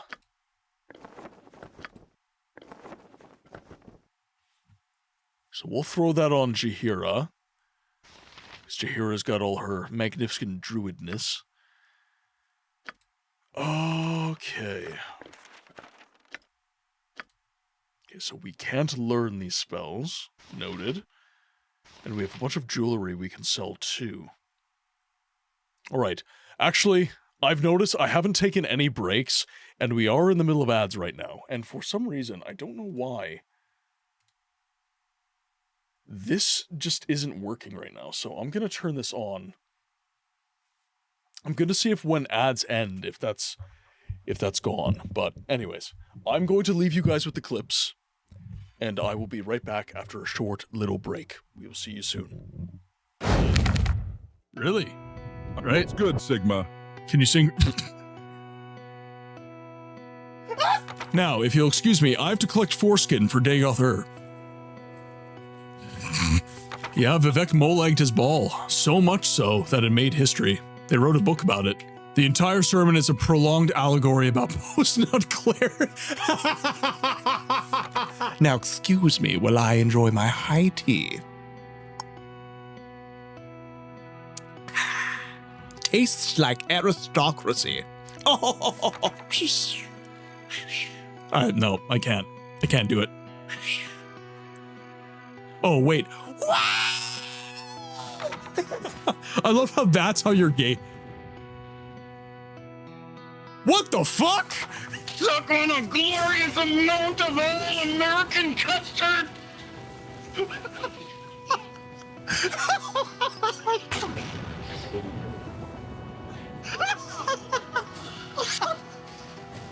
Yeah, goddammit! These fuck-ass Nords Nerevar, they're injecting the kids with skooma to change their natural Dunmer skin color. Are you telling me someone willingly slept with Amryn? That motherfucker has been trying to find his rusty iron sword since the Second Era. Last words, a guy with a beautiful voice. He makes me melt. Ooh, ooh. Ooh, ooh. You're really gonna struggle getting down the mountain otherwise. So we're gonna help you, okay? Okay, are you ready? Ooh, they knocked the wind out of my balls. Well, okay, it's not a level 3 unrelenting force, so... You wanna know the best part about the Hist? Their entire existence is a pun. They're arboreal appearing entities that exist outside of space-time. They see all the timeline, forward and backward. They're Hist trees.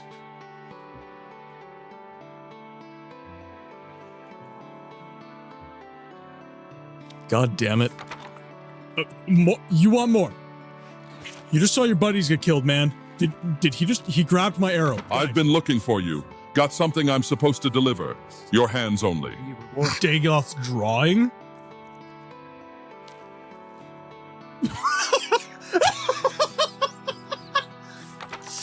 All right, I'm scared. I think I'm going to die, but we're going to see how this goes. All right, ran out of stamina and got kicked on the ground a whole bunch. Oh, Burn this building down. I'm underslept. I have 3 hours of sleep. No coffee. The fuck? This is a trust cannon chat.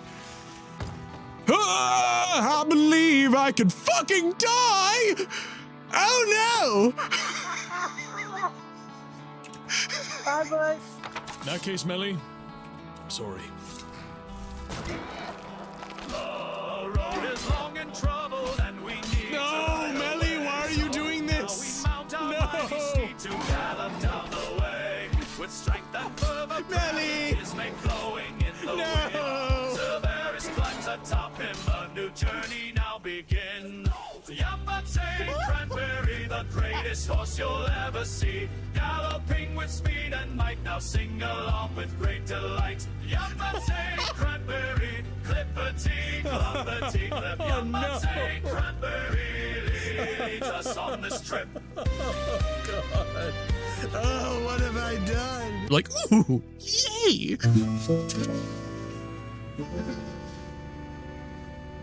No. Oh, what the hell? We've slain all the werewolves in this area. Come over here and kiss me on my hot mouth. I'm feeling romantical. Nope, no, no. God damn you. Join the werewolf centipede. They touch tips. They touch tips. You do not have a good friendship in Dwarven kingdoms unless you touch tips. It's a cultural thing. Oh shit, oh shit.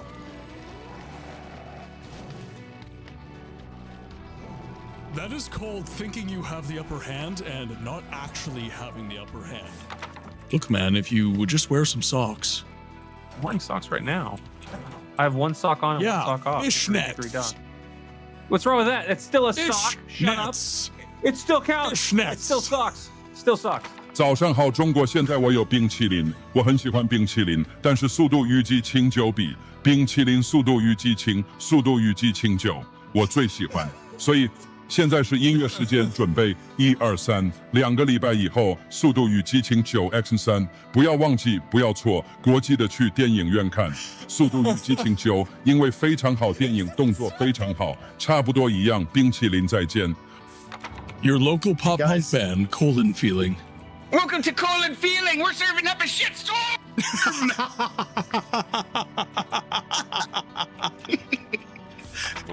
10% of the winnings are going towards braiding my glitching taint hair.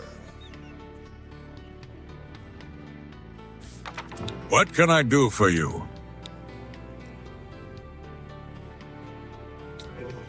Lord Farquaad, is that you? Fuck my life. He wants the bran flakes. I know, he can't resist. They have corn and bran. He needs fiber. It's to wash down the human. Little known fact, humans do not have a lot of fiber. Okay, think we got it. As long as I don't get gang banged by the cultists again, I think we'll be okay. No. Why are they humming at me? They're whistling in my ear. We got a bunch of guys around a car. Oh, look at that. Yeah. Yeah. Yep. Okay, yep. Nice. I see wires. Yep. There's a battery in there somewhere, probably right there. Yep. Yeah. Metal. There's metal here. Good looking engine. Yeah. Yep. Good looking engine. Absolutely. I think there's suspension on this thing. Yep. Possibly. Yep. Possibly. I believe this right here is where the oil might go. Not there. Here. Might be the accumulator shaft. I think Yes. that's part of an engine. Yes. Yep, totally. Yep. Over here we have the timey-wimey thing. Yes. Is that where you put the headlight fluid right next to Yes. Yeah. the doohickey goes? Yep. Absolutely. Nice. This is I believe the Kajigger drive. Yep. I've heard of those. Yeah. Modern. Absolutely. Modern. Nice. Yep. And then, of course, they ride on the thingamagoos. Yeah, Man knows his cause. How's work? Oh, okay, I'm not talking to you anymore.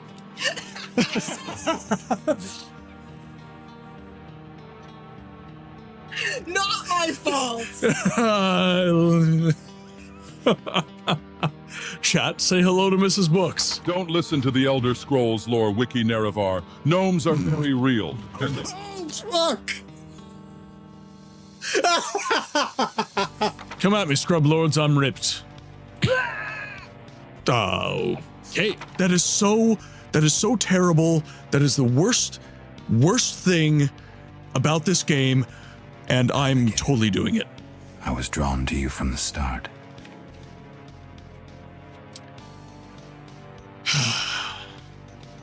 I'm a weak man.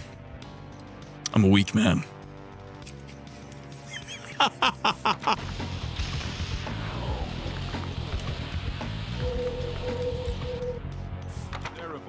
I got a new idea for spreading the blight. You see, last time I spread it over the wind. Everyone knew it was coming and could protect themselves and warn each other. I've got a much more subtle method now. Picture this: STDs. No one will want to talk about how they caught the diabolical Dagoth clap. It's the perfect plan, Nerevar. Bad time to drink. Secret tunnel. Secret tunnel. Oh, God. Sir, your skin. This is why we tell you to wear sunscreen. SPF 60, minimum. Guy needed SPF 1000 after the trip from Red Mountain. Certainly looks like that. Where are you? You beautiful, beautiful man. We are about 4 seconds away from me jamming my tongue down your throat. What? All right, that's enough of that kind of stuff. The mod author knows this is a complete tone shift, but just felt like it was important for you to hear. Let's get back to sex jokes and fantasy racism. Again? Really? All right.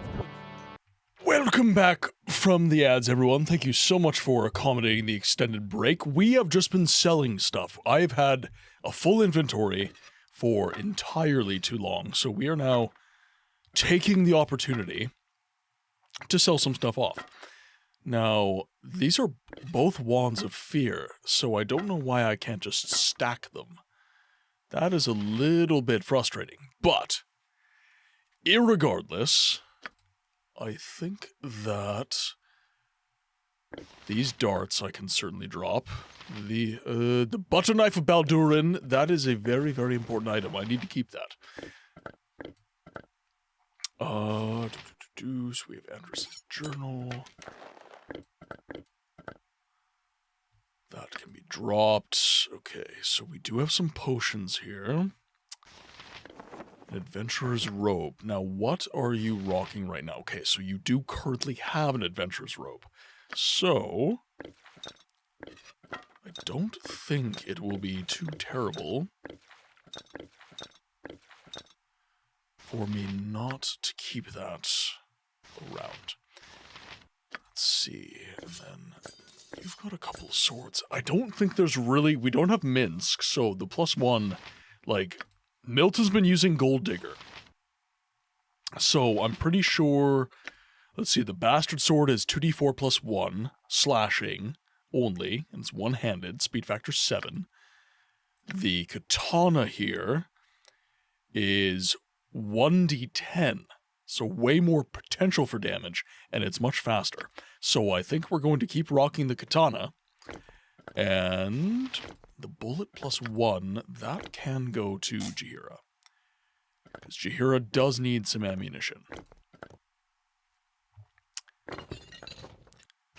And there we are. Okay, so right. Let's just sell off what little we do have remaining us here. So let's sell these. Staff mace, I think I'm still going to keep because there might be a chance that we end up using that. I think rugged leathers I'm comfortable getting rid of. We're going to open the gem bag and we're going to sell 3 angel skin rings.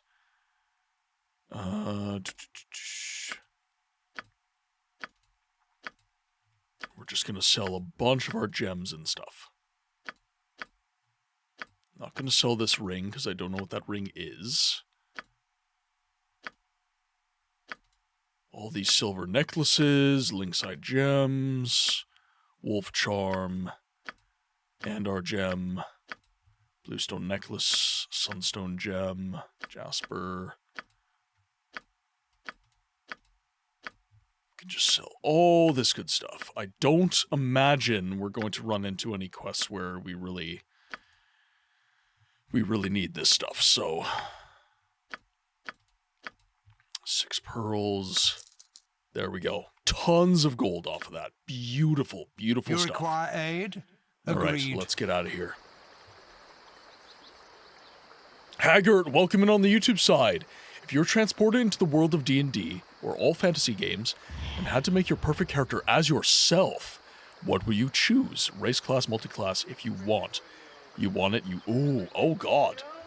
That is a damn good question, Haggard. My main has usually been a human, cleric, ranger, multi-class. I started D&D with a cleric, but played and loved the Witcher games. The rangers has favored enemy, which I got to being monstrous humanoid and magical beast, basically a healer ranged monster hunter. Ah, okay. I do 3.5 though. So I have not played a lot of D&D since my dad is the one who taught me how to play. And he trained me on literally first edition. He had literally first edition. So I did mostly first edition, but when I did play with friends, we were playing with 3.5. So I really like I'm a dirty decks guy. I'm totally a dirty decks guy. I'm very conflict averse, so I like to be far away from the fight when it's happening, though I do want to be consequential in the fight.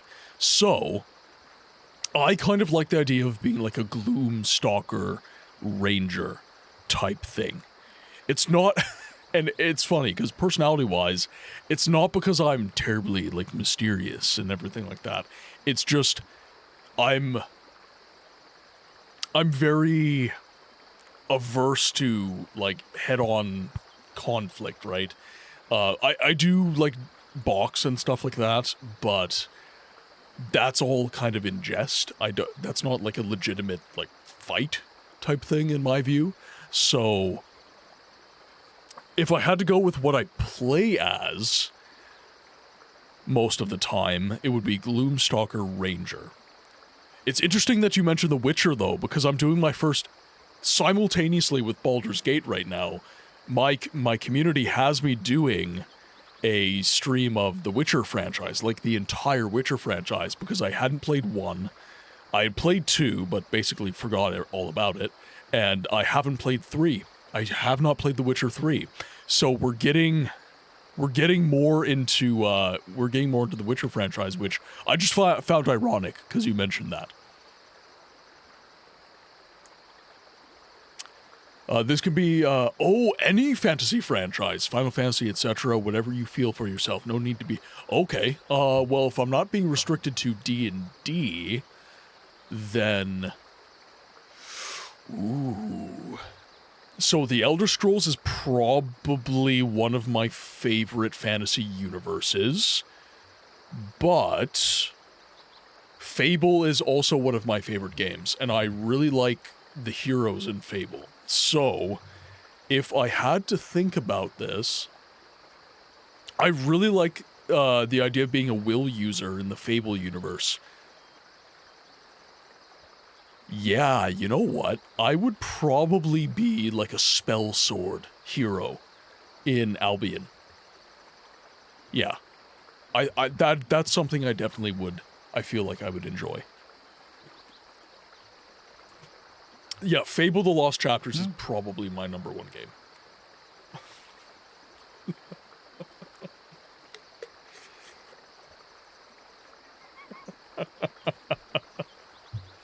All right, yes, let's now move on. So, for those of you in the chat who are educated on such things, Now we're moving. We moving. All right. We are now sitting on... Let's just go through everyone's stats. So Milton is a level 7 Cavalier Paladin. He's our OC. We then have Khalid, who is a level 7 fighter. We have Jahira, a level 6 fighter druid multi-class. So level 7 druid, level 6 fighter. Then we have Branwyn, level 6 priest of Tempest. Then we have Moen, a level 8 thief. And we have Zan, a level 5 enchanter. I'm thinking about going to Durlag's Tower. Oh, by the way, Haggart on YouTube. This is my first playthrough. I mean, it's not the first time I've touched Baldur's Gate, but this is my first full experience as an adult. So, I do not remember a damn thing. I don't necessarily even know where I'm going. So, I'm basically winging it pretty hard right now. Okay, we haven't explored this, so I'm just going to travel here briefly. Yeah. Yes. So we've never been here. We're fully rested, good to go. So let's just explore this area. What do we have here? Just a regular wolf. What is the plan? So we'll send the front line in. You're a queer fellow. Have a Moen start lobbing arrows. And Zan can just chill back. No use wasting spells. Feel my power. Now, one thing that I think would be a good idea to do after we do this is stop somewhere, possibly in Baldur's Gate, where we can grab a Moen some arrows. Because a Moen is running a little bit low on her arrows. So, it might... Oop, what have I done? There we go. So it might be a good idea to grab some of those sooner rather than later, and especially enchanted arrows. I'm alone on this desolate dry land. Shoal of Nereid. Who knows what lurks in these woods? Please to help me. Please to help me, will you? I'm alone in this desolate dry land, and who knows what lurks in these woods? Accompany me, and we will make certain you are safe. Wonderful. Perhaps a kiss to show my appreciation. It is not my place to do so. I hardly know you. I am truly sorry, but I must insist. No! Whoop! Hello! Yes, oh omnipresent authority. What you want? Alright, we're gonna move Zan off. I must insist on death. Do you know who I am? I'm Milton, the ever-lost. Giga Chad save. Exactly. Yeah, Milton's just like... Consent is important.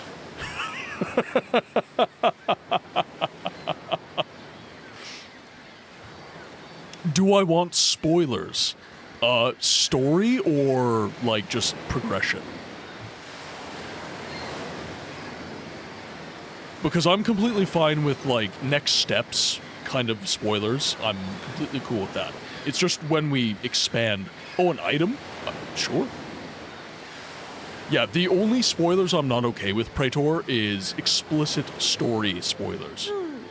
Especially if it's a first-time playthrough. Like, obviously, I played Fable and Resident Evil 4 a million times. He'll never spoil those for me.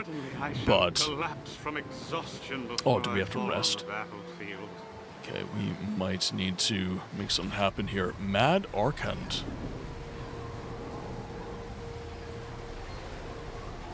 Okay, we're just going to remember he's right around here.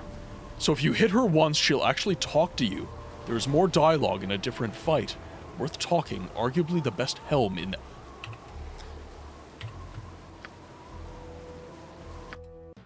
Alright, we might have to do... Yes? We might just have to do that. Agreed. Alright. Hit her once. Okay. Methinks I can just about manage that. We're all. What is the point? Okay, wolves will be pretty easy. Victory!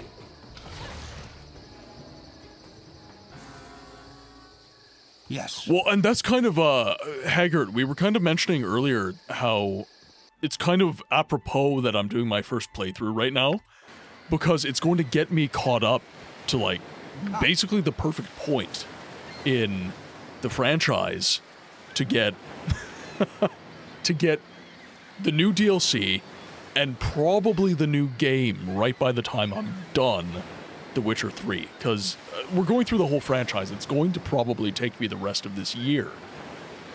I don't know. But The Witcher 3 can take a long time, apparently. What is the plan? Agreed. So, I have a sense that it's going to take me quite a long time to make it through all of that story. So, I wouldn't be surprised if The Witcher 4 was coming out by the time I'm finishing 3. I'm alone on this desolate dry land, and who knows what lurks in these woods. Alright. Ooh, not lucky. Clear, fellow. None of it. Okay. Can Milton get a single hit? Or is Milton's incapacitated.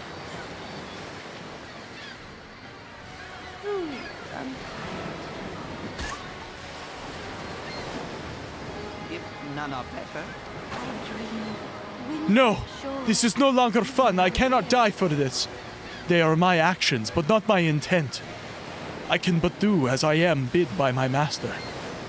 Explain yourself, lest I fertilize my garden with you. I would not be here at all, but my shawl is held by Ogre Droth. It is my existence he commands, so to him I listen. It was a lark for a while, but no longer. I do not want to harm you further, but if he so wills, then I must. It is all I can do. Then I shall fight as best as I can to release you from his grasp.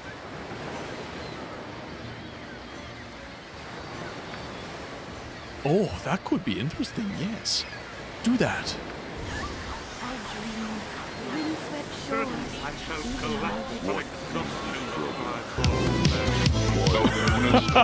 Jailmock, welcome in. Welcome in, Raiders. Snowbaby, welcome in. Jailmock, I don't believe that we have met. I don't believe we have met. To what do I owe this pleasure, my friends? To what do I owe this pleasure? It's good to meet you for the first time. I'm assuming you're a fan of the Baldur's Gate franchise, seeing as how I'm playing Baldur's Gate right now. I'd be very, very interested to know. Very, very interested to know. Let me give you guys a proper greeting, though. My friends, welcome to the game library, where we give a voice to the voiceless games. My name is Martin. I'm a variety streamer, and normally, I focus on video games history and the preservation of that history through experience. Today, we're playing Baldur's Gate, the Enhanced Edition, for my first time playthrough, and I am quite enjoying this game. I'm very, very much enjoying it. We're going to be doing the entire Baldur's Gate franchise very, very soon. We're going to vote on whether or not we're doing 3, because I do kind of consider 1 and 2 and 3 to be kind of separate entities in and of themselves, so we're going to see what the community wants to see, but I might also be getting in to Baldur's Gate 3.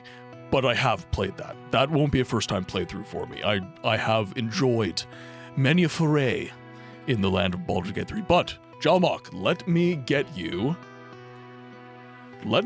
a shout-out, because I don't think I have any of my mods in the chat right now. So let's see what you were playing. My man. Some Star Wars The Old Republic. I'm not an MMO guy. I'm not. But I'm a big fan of Star Wars, and in particular, The Old Republic. That is the one little alcove of the expanded universe that we still have to our name, and it is... I'm so happy that we're getting the Fate of the Old Republic and possibly a KOTOR remake. That would be really, really cool. And the Old Republic's just, it's an era where the lore isn't really tainted by the Skywalker saga. I feel like it was really like a Wild West of the expanded universe of Star Wars, where they were telling really, really neat stories. And we had some really, really good games too. Obsidian and BioWare were doing some of honestly, their best work ever in KOTOR and KOTOR 2. Just great, great games. Absolutely goated games. The BioWare Golden, absolutely. I would argue it's tough, but KOTOR is some of the best storytelling BioWare's ever done. But Dragon Age Origins, and if Mass Effect had ended better on 3, to me, the ending of Mass Effect 3, that was kind of the end of the Golden Age for BioWare, but it's very, very interesting that we're getting back into the Old Republic lore with a lot of these new entries. A lot of talent is coming back for those games. Yeah, Dragon Age is one of my all-time favorite RPGs. That game is super, super good. And Raiders, by the way, I do have a question of the day. I do this every stream. Question of the day is pinned at the top of chat if you guys are so inclined to have at the question. But a question for you, Jalmok, since we are new friends. You have just raided in. I'm curious as to your gaming temperament. What kind of games you're into and why. So, a little bit about me. My top, and I don't hold them in a hierarchy. It's more of a pool of games that I love for a bunch of different reasons. But Fable: The Lost Chapters is probably the game that I have the most hours in ever. Then we've got Resident Evil 4, the OG from 2005. Then I've got The Elder Scrolls 3, Morrowind. And actually, my camera, for some reason, is not picking up. There we go. For some reason, my camera got moved. There we go. That's a little bit better. There we are. I'm a big fan of The Elder Scrolls. Big fan of The Elder Scrolls. So Morrowind and Oblivion are in that list as well. Siege of Avalon is probably my favorite CRPG of all time. I really, really do love this game. It's a hidden gem. A lot of people don't know about this, but you can have it really, really cheaply. Fundamentally, I am all about lore and immersive worlds. Those are my favorite things in a video game. So if you give me good lore and an immersive world, I'm in. You don't have to be an RPG for that. Halo does a really, really good job of giving you an immersive world and getting you into that with some good lore. It's awesome stuff. I grew up playing a lot of shooters and racers, so Halo was very my man. BioWare with KOTOR, and recently I've gone more into JRPGs. I'm a massive fan of Legend of Heroes series, and that has been my mainstay. I'm kind of all over, but I'm the same. Lore, storytelling, intriguing characters, etc. Yeah. And it doesn't have to... I always tell people this. It doesn't have to be an RPG. It doesn't have to be. Just give me a good story and a good world, and I love it. And Halo, for a shooter, like, come on, man. Like, some of the best storytelling in gaming, frankly speaking. Halo's good shit, man. I love Halo. And when I was growing up, I was very, very much I was a ball and gun gamer, sans the ball. I was very much into shooting games. I grew up, my first ever gaming experiences were the Dark Forces franchise. My dad had a PC and Star Wars games. I never touched a console. I wasn't playing the latest and greatest in the console world. My dad had the Dark Forces franchise, and like that was it. That was it. So I was this like 6-year-old kid playing Dark Forces, Jedi Knight, Mysteries of the Sith, Jedi Academy, Jedi Outcast, and he also had the flight sims, X-Wing Alliance, TIE Fighter, so on and so forth. So really, really, really, really great stuff. Oh, Jal, I can. By the way, do you like being called Jalmok just entirely, or is there? people call me Books, because my name's a mouthful, so people just like calling me Books. Whatever works, Jal is fine. Okay, sounds good. But Kyle Katarn is one of the most slept-on characters.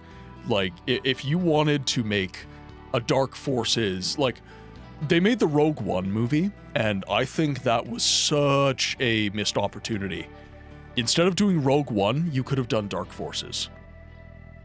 You could have done Dark Forces. You could have given us Kyle Katarn. And that would have been so cool. That would have been so cool. You would have printed money. The Star Wars fandom would have seen Kyle Katarn on a poster, and they would have been like, I'm in. Okay, we do want to progress a little bit more in the game, so I am going to switch back over to gameplay, but let's continue this conversation. I am enjoying myself. Dude, they could have, and that would have been so good. It would have opened a path to more games. Absolutely. Absolutely. Would have been absolutely fantastic. Alright, so this is Ogre Droth. It is not my fault, Ogre Droth. They are stronger than I. Bah! They are meat for the larder, and gold for purse. Kill them, we shall. As you say, so it shall be. By what right do you keep this creature captive, Ogre? Return what is rightfully hers. There we go. She told you this? You struck soundly to addle her mind so. 'Tis true that I possess her shawl, but what a child my maid. I possess her shawl, but what a child my mate. Envy of all others I am. I am Ogre Mage Droth. I kill well. Right. You require aid? So Milton is in bad shape. Agreed. So we're gonna move Milton off. We're gonna move Kaladin. Jahira, I need you to make your weapon. Good stuff. And then Brawin can cast Sanctuary, and then Amoan is out of range. We're in good shape. Let's cast Sleep on this boy. I want to put him to sleep. Oh, yes, of course, Jamok. If you guys have to raid and run, I totally forgot my manners. I was enjoying the conversation. If you guys have to raid and run, please get your food, water, sleep, whatever it is you need. Make sure you're taking care of yourselves, guys. It is super, super important. Jamok, if you do end up raiding and fading, thank you so much for the raid. Thank you so much for trusting me with your community. I will do my best to entertain them and take care of them while you are away. And it was very, very, very good to meet you. I'm glad that we met. I will hopefully be seeing you a lot more in the days to come. All right. Okay, Milton. You know what, Milton, you're in good shape. Whoa, whoa, okay, no. Okay, Jahira, you can start attacking. Yep. We're all Did the sleep spell fail? It must have done. I wonder if Hold Person would work. My blade will cut you down to size. Perfect, Milton now has a bit of health to his name. Let's pop one more potion, and then I'm a little bit more confident that he will sustain in the fight. Again? Right. Milton's got 50 health. Let's move him in and get him attacking. Perfect! We hit a Hold Person. Nice! And there it is. Agreed.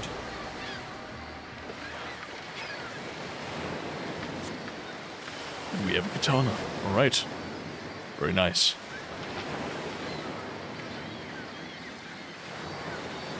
We have a quick save, and now let's have a chat. By the waters of home, I'm free once more. You must pardon me for leaving so quick, but I'll not spend another second in this hard land. It was a fun game, but it is stale now. Thank you. Goodbye. Nice. All right, what do we have here? So, arguably, the best helmet in the game.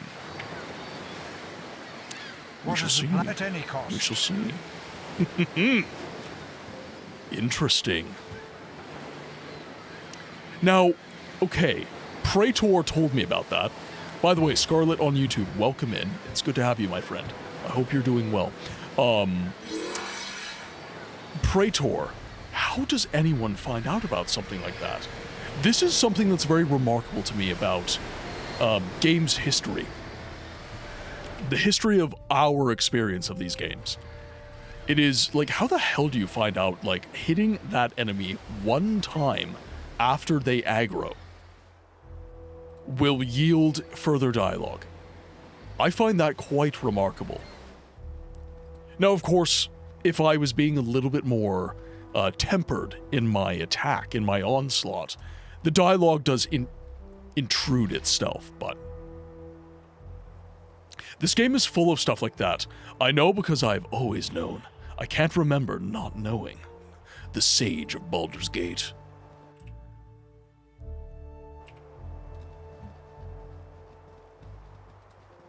Okay, so that's Mad Archand. Who you are, no, not I. I like you. Yes, I do. Wordle. Woo! And I know of a way to make you like me, too. Down by the ocean, down by the sea, there's a pirate ship waiting for you and for me.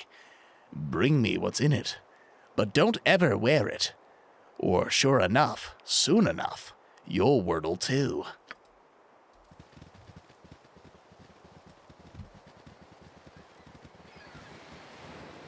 But the Baldur's Gate community is amazing. I've learned so much despite feeling like I already knew everything there was to. That is absolutely a fantastic aspect of this game. Very, very underrated aspect of this game, I would say. Vortica! Welcome in, Raiders. Now, I do not have a mod in the chat right now, so let me just get a shouty for the one, the only, Vortica. What were you playing today? What were you playing today? Welcome in, Bjorg, Boondoggle, welcome in. Lord Ascension, welcome in. I believe this is Ascension. I believe this is our first time chatting. Welcome in. It's good to have you, my friend. All right, now let's see. Some Morrowind. Last of the Rise of House Telvanni quest. Ooh, very, very nice. Very, very nice. All right, let's give you a proper hello. All right, most of you probably know me by now, but for those of you who don't, welcome to the Game Library, where we give a... Welcome to the Game Library, where we give a voice to the voiceless games. My name is Martin. Normally, I'm a variety streamer with a focus on video games history and the preservation of that history through experience. Today, we're playing some Baldur's Gate 1, the Enhanced Edition. Sorry, I kind of lost my place there. I was seeing chat move, and I wanted to make sure I was not missing anything. Martin Septim, I will let you be the judge. But it's good to see you guys. So for those of my people who don't know Vortica, great friend of the channel. Absolutely fantastic friend of the channel. We met during the Morrowind streams, and as you can tell, I hate the Elder Scrolls. I can't stand the games. They're worst things I've ever played. Absolutely worst things I've ever played. But I really do love the Elder Scrolls 3 in particular. It was a fast favorite of mine after I finally wrapped my head around the mechanics. It was a game that was notorious in my life. I just kept trying to love it, and I never quite got there until I streamed it, and I beat the game for the first time. So now it is my favorite Elder Scrolls of all time. It is my favorite in the franchise. Absolutely love it. And Vortica and I met through the Morrowind community, which made us fast friends, and here we are. Elder Scrolls Legends only, or bust. I do have do have my battle spire down there. I am one of the knowing. I know of the niche games. I know the deep magic of the Elder Scrolls. I was there when it was written. Battlespire, i.e. the best Elder... I think that's wishful thinking on your part. I think that it had a very, very cool premise. Actually, Redguard, too. Redguard had actually a great story. Redguard had a great story, but it was really hard to get on with gameplay-wise. And actually, that's something that has plagued a lot of Bethesda games, is they're at their core, they're great, but it's hard to get, like Morrowind. A lot of people didn't like Morrowind because it was very punishing. You had to actually try to understand the game in order to get anywhere with the game. And it's funny because once you get to a point of understanding the game, you can't really feel... I was talking with Praetor about this with Baldur's Gate. You end up in a place where you know to the point where you can't remember not knowing. You just end up getting engrossed. Gothic is the best Elder Scrolls. I mean, temperament-wise. Ultima Underworld 2 is the best Elder Scrolls. Yeah, there we go. It just works, man. It just works. Fallout is the best Elder Scrolls game. Veritas, welcome in. There are some games, like Alice Madness Returns, that can only be played with the keyboard, as the game controller has not been correctly keybound. True. Absolutely true. And we were talking about, with the question of the day, by the way, pinned at the top of chat, there are some games that are just irrefutably designed to be experienced this way. You need a controller. You need to be using a controller to experience the game properly. But for the modern era of games, I would argue a lot of stuff is optimized for both. And when it is optimized for both, it does end up being a situation of people prefer mouse and keyboard. Can you imagine playing Super Smash Bros. With keyboard and mouse? That would be fun. That'd be an interesting experience. Jeff Creature Feature, welcome in and welcome in. Redguard is amazing to watch. Battlespire is more great on paper.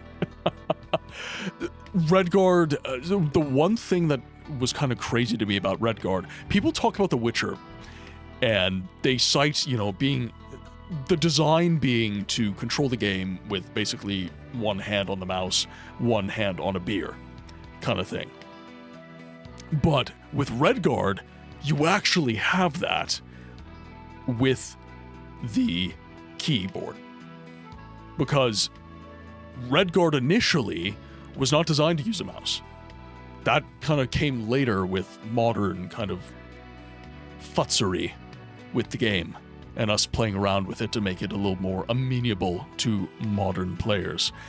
But initially, the game was just straight up keyboard controls. And that made it, when I first played it, that was like,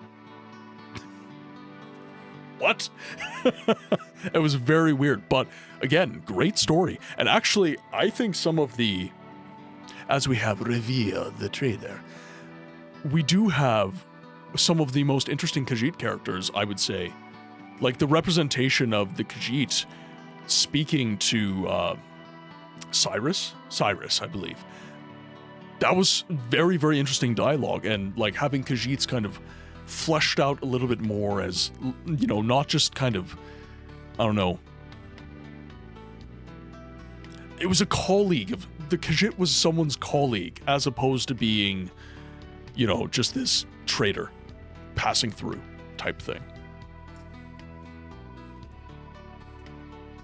You can't be a gate streamer with the normal sleep schedule. Yep. It's almost 5 a.m. and I can't, yeah. I am currently in that situation right now because I work night shift. I just finished a week of nights and I'm wired.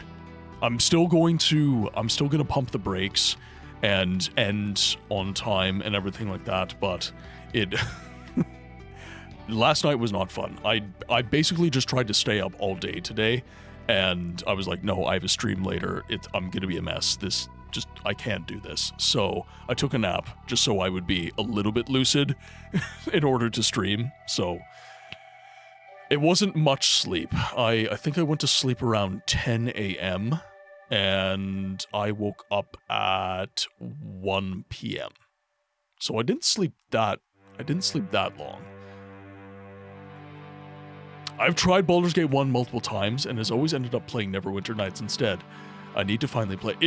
Okay, so I can speak to this because this is my first time playing it. I'm not someone who is engrossed in this necessarily. Baldur's Gate, for me, and I'm speaking only for me here, it is a game that took time for me to actually, like, resonate with. I was obligated to play it because of the stream. Because the community picked it out and I wanted to see that through. And for the first, I want to say, 2 or 3 streams, I was like, I was kind of just like, I mean, it's okay. Like, I'm just not, like, I don't know, I'm not getting it. I don't understand it. And then people started coming in who understood the game a little bit better. They started explaining what THAC0 was. They started explaining the mechanics. And I started to read the lore. I'm a lore and immersion guy. Give me an aesthetic that I enjoy and lore that I enjoy reading, and you have my heart. You do. So with Baldur's Gate, once people started kind of opening the game up to me a little bit, then I was like, oh man, this is actually fantastic. And then from like stream 3 to now, I think I'm on stream 23, so we're 20 streams deep now. This is the tale you seek. Much appreciated for the sub, much appreciated. The story of Baldur's Gate 1 is so good. Well, and here's the thing, it takes its time with you. It takes its time with you. You know, I find that I can be so impatient sometimes. I can be so bloody impatient sometimes.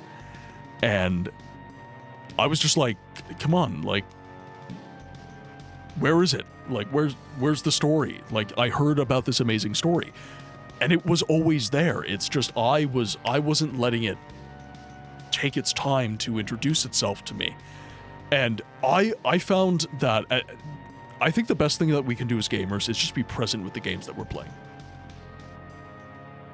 I think that's the best thing we can do, because the thought that I was having was, I was like,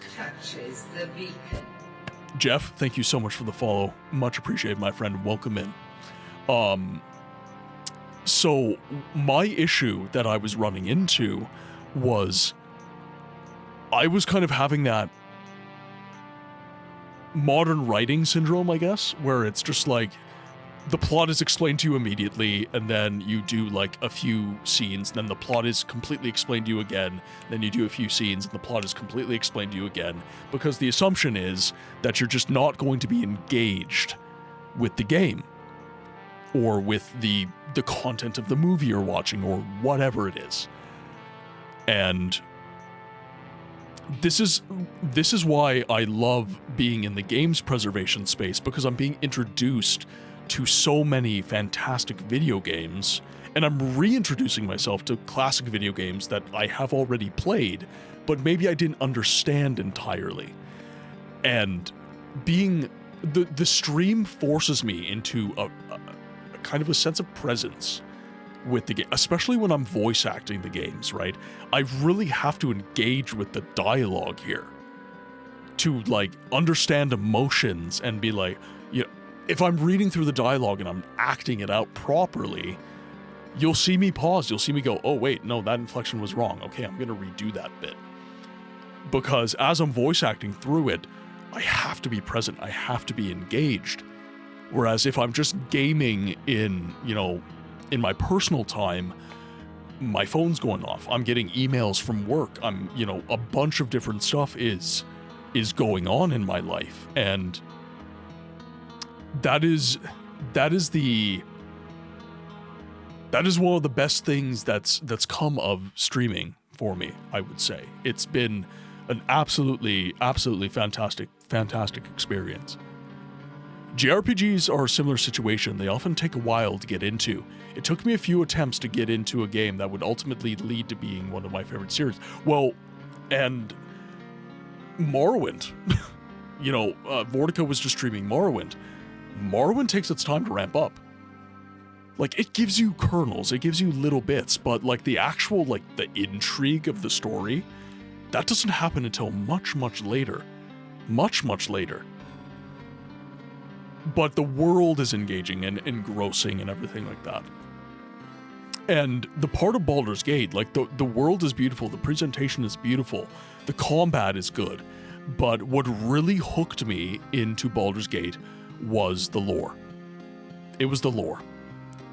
I forgot how much I loved Dungeons and Dragons.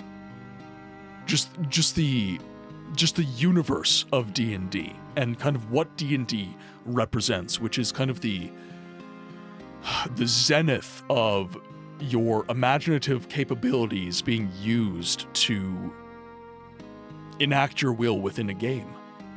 And that, once I was like, I need to play this like I'm playing tabletop. Once I kind of got into that headspace, it got a lot easier for me. It got a lot better for me. Something my brother started doing with RPGs is writing in a physical journal for quests, items, spells, etc. has really helped engross himself in games. Always beside me. Always beside me. And actually, when we were playing... Because we've played a lot of games on the stream at this point, and whenever I'm a very visual thinker. I'm a very visual learner. And when we were playing through Myst as one of the showcase streams, that was a really, really cool playthrough for me. Where is it? Where are my notes for Myst? Ah, right here. So there's a puzzle in Myst that uses sound. And I didn't know that. So what I started doing is I started drawing a map. I started to brute force it. And I was getting it. I was actually getting the answer. I was getting the answer. But it then happened that I was like, wait. This whole stage has been about sound. And I'm not using sound. I'm being visual right now. And then chat was like, ah, he's beginning to believe. He is the one. That looks like a microscope diagram. Yeah, more or less. Because it was like many different directions. North, south, east, west, northwest, southwest, so on and so forth. It was a multi-directional. I absolutely did. I drew my own damn sphere grid. I did. Okay, well, speaking of staying on timeline, thank you so much for the raid, but we are nearing the 4-hour mark, and we do have ads that are going to be starting very, very soon. So what I'm going to do is I'm going to find a lovely, lovely place for us to land our heads for the evening. I'm so sorry. Thank you so much for the raid, but I do have to try and get my sleep clock back, so I am going to try and stick to the 4-hour mark. Okay, so let's just save the game.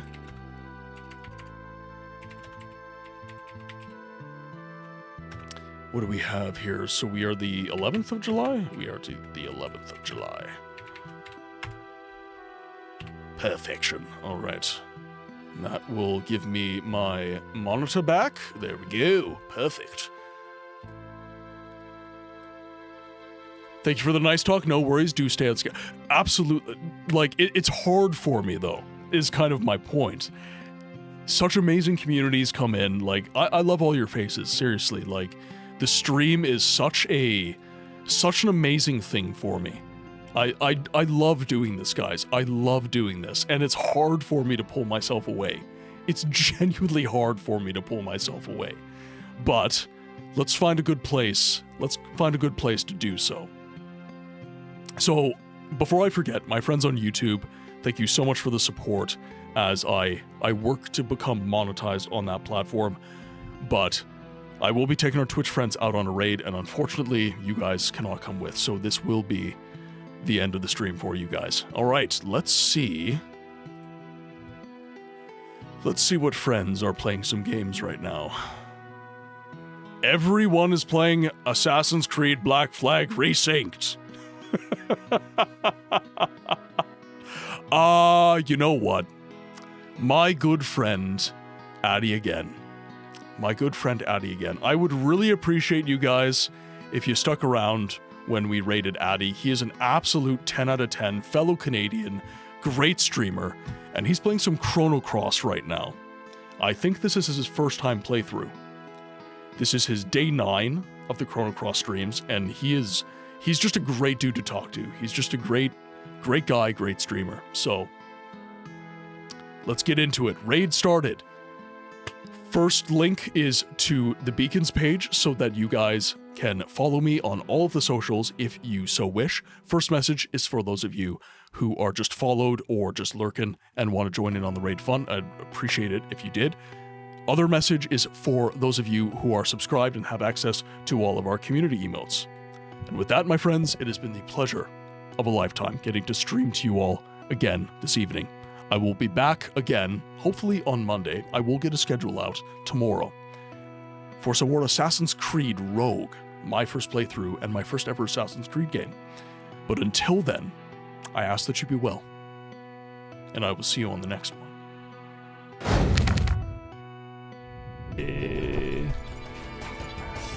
All enemies, wash him up.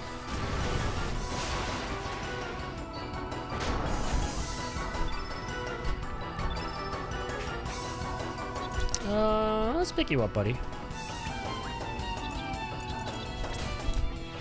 Get up, old man.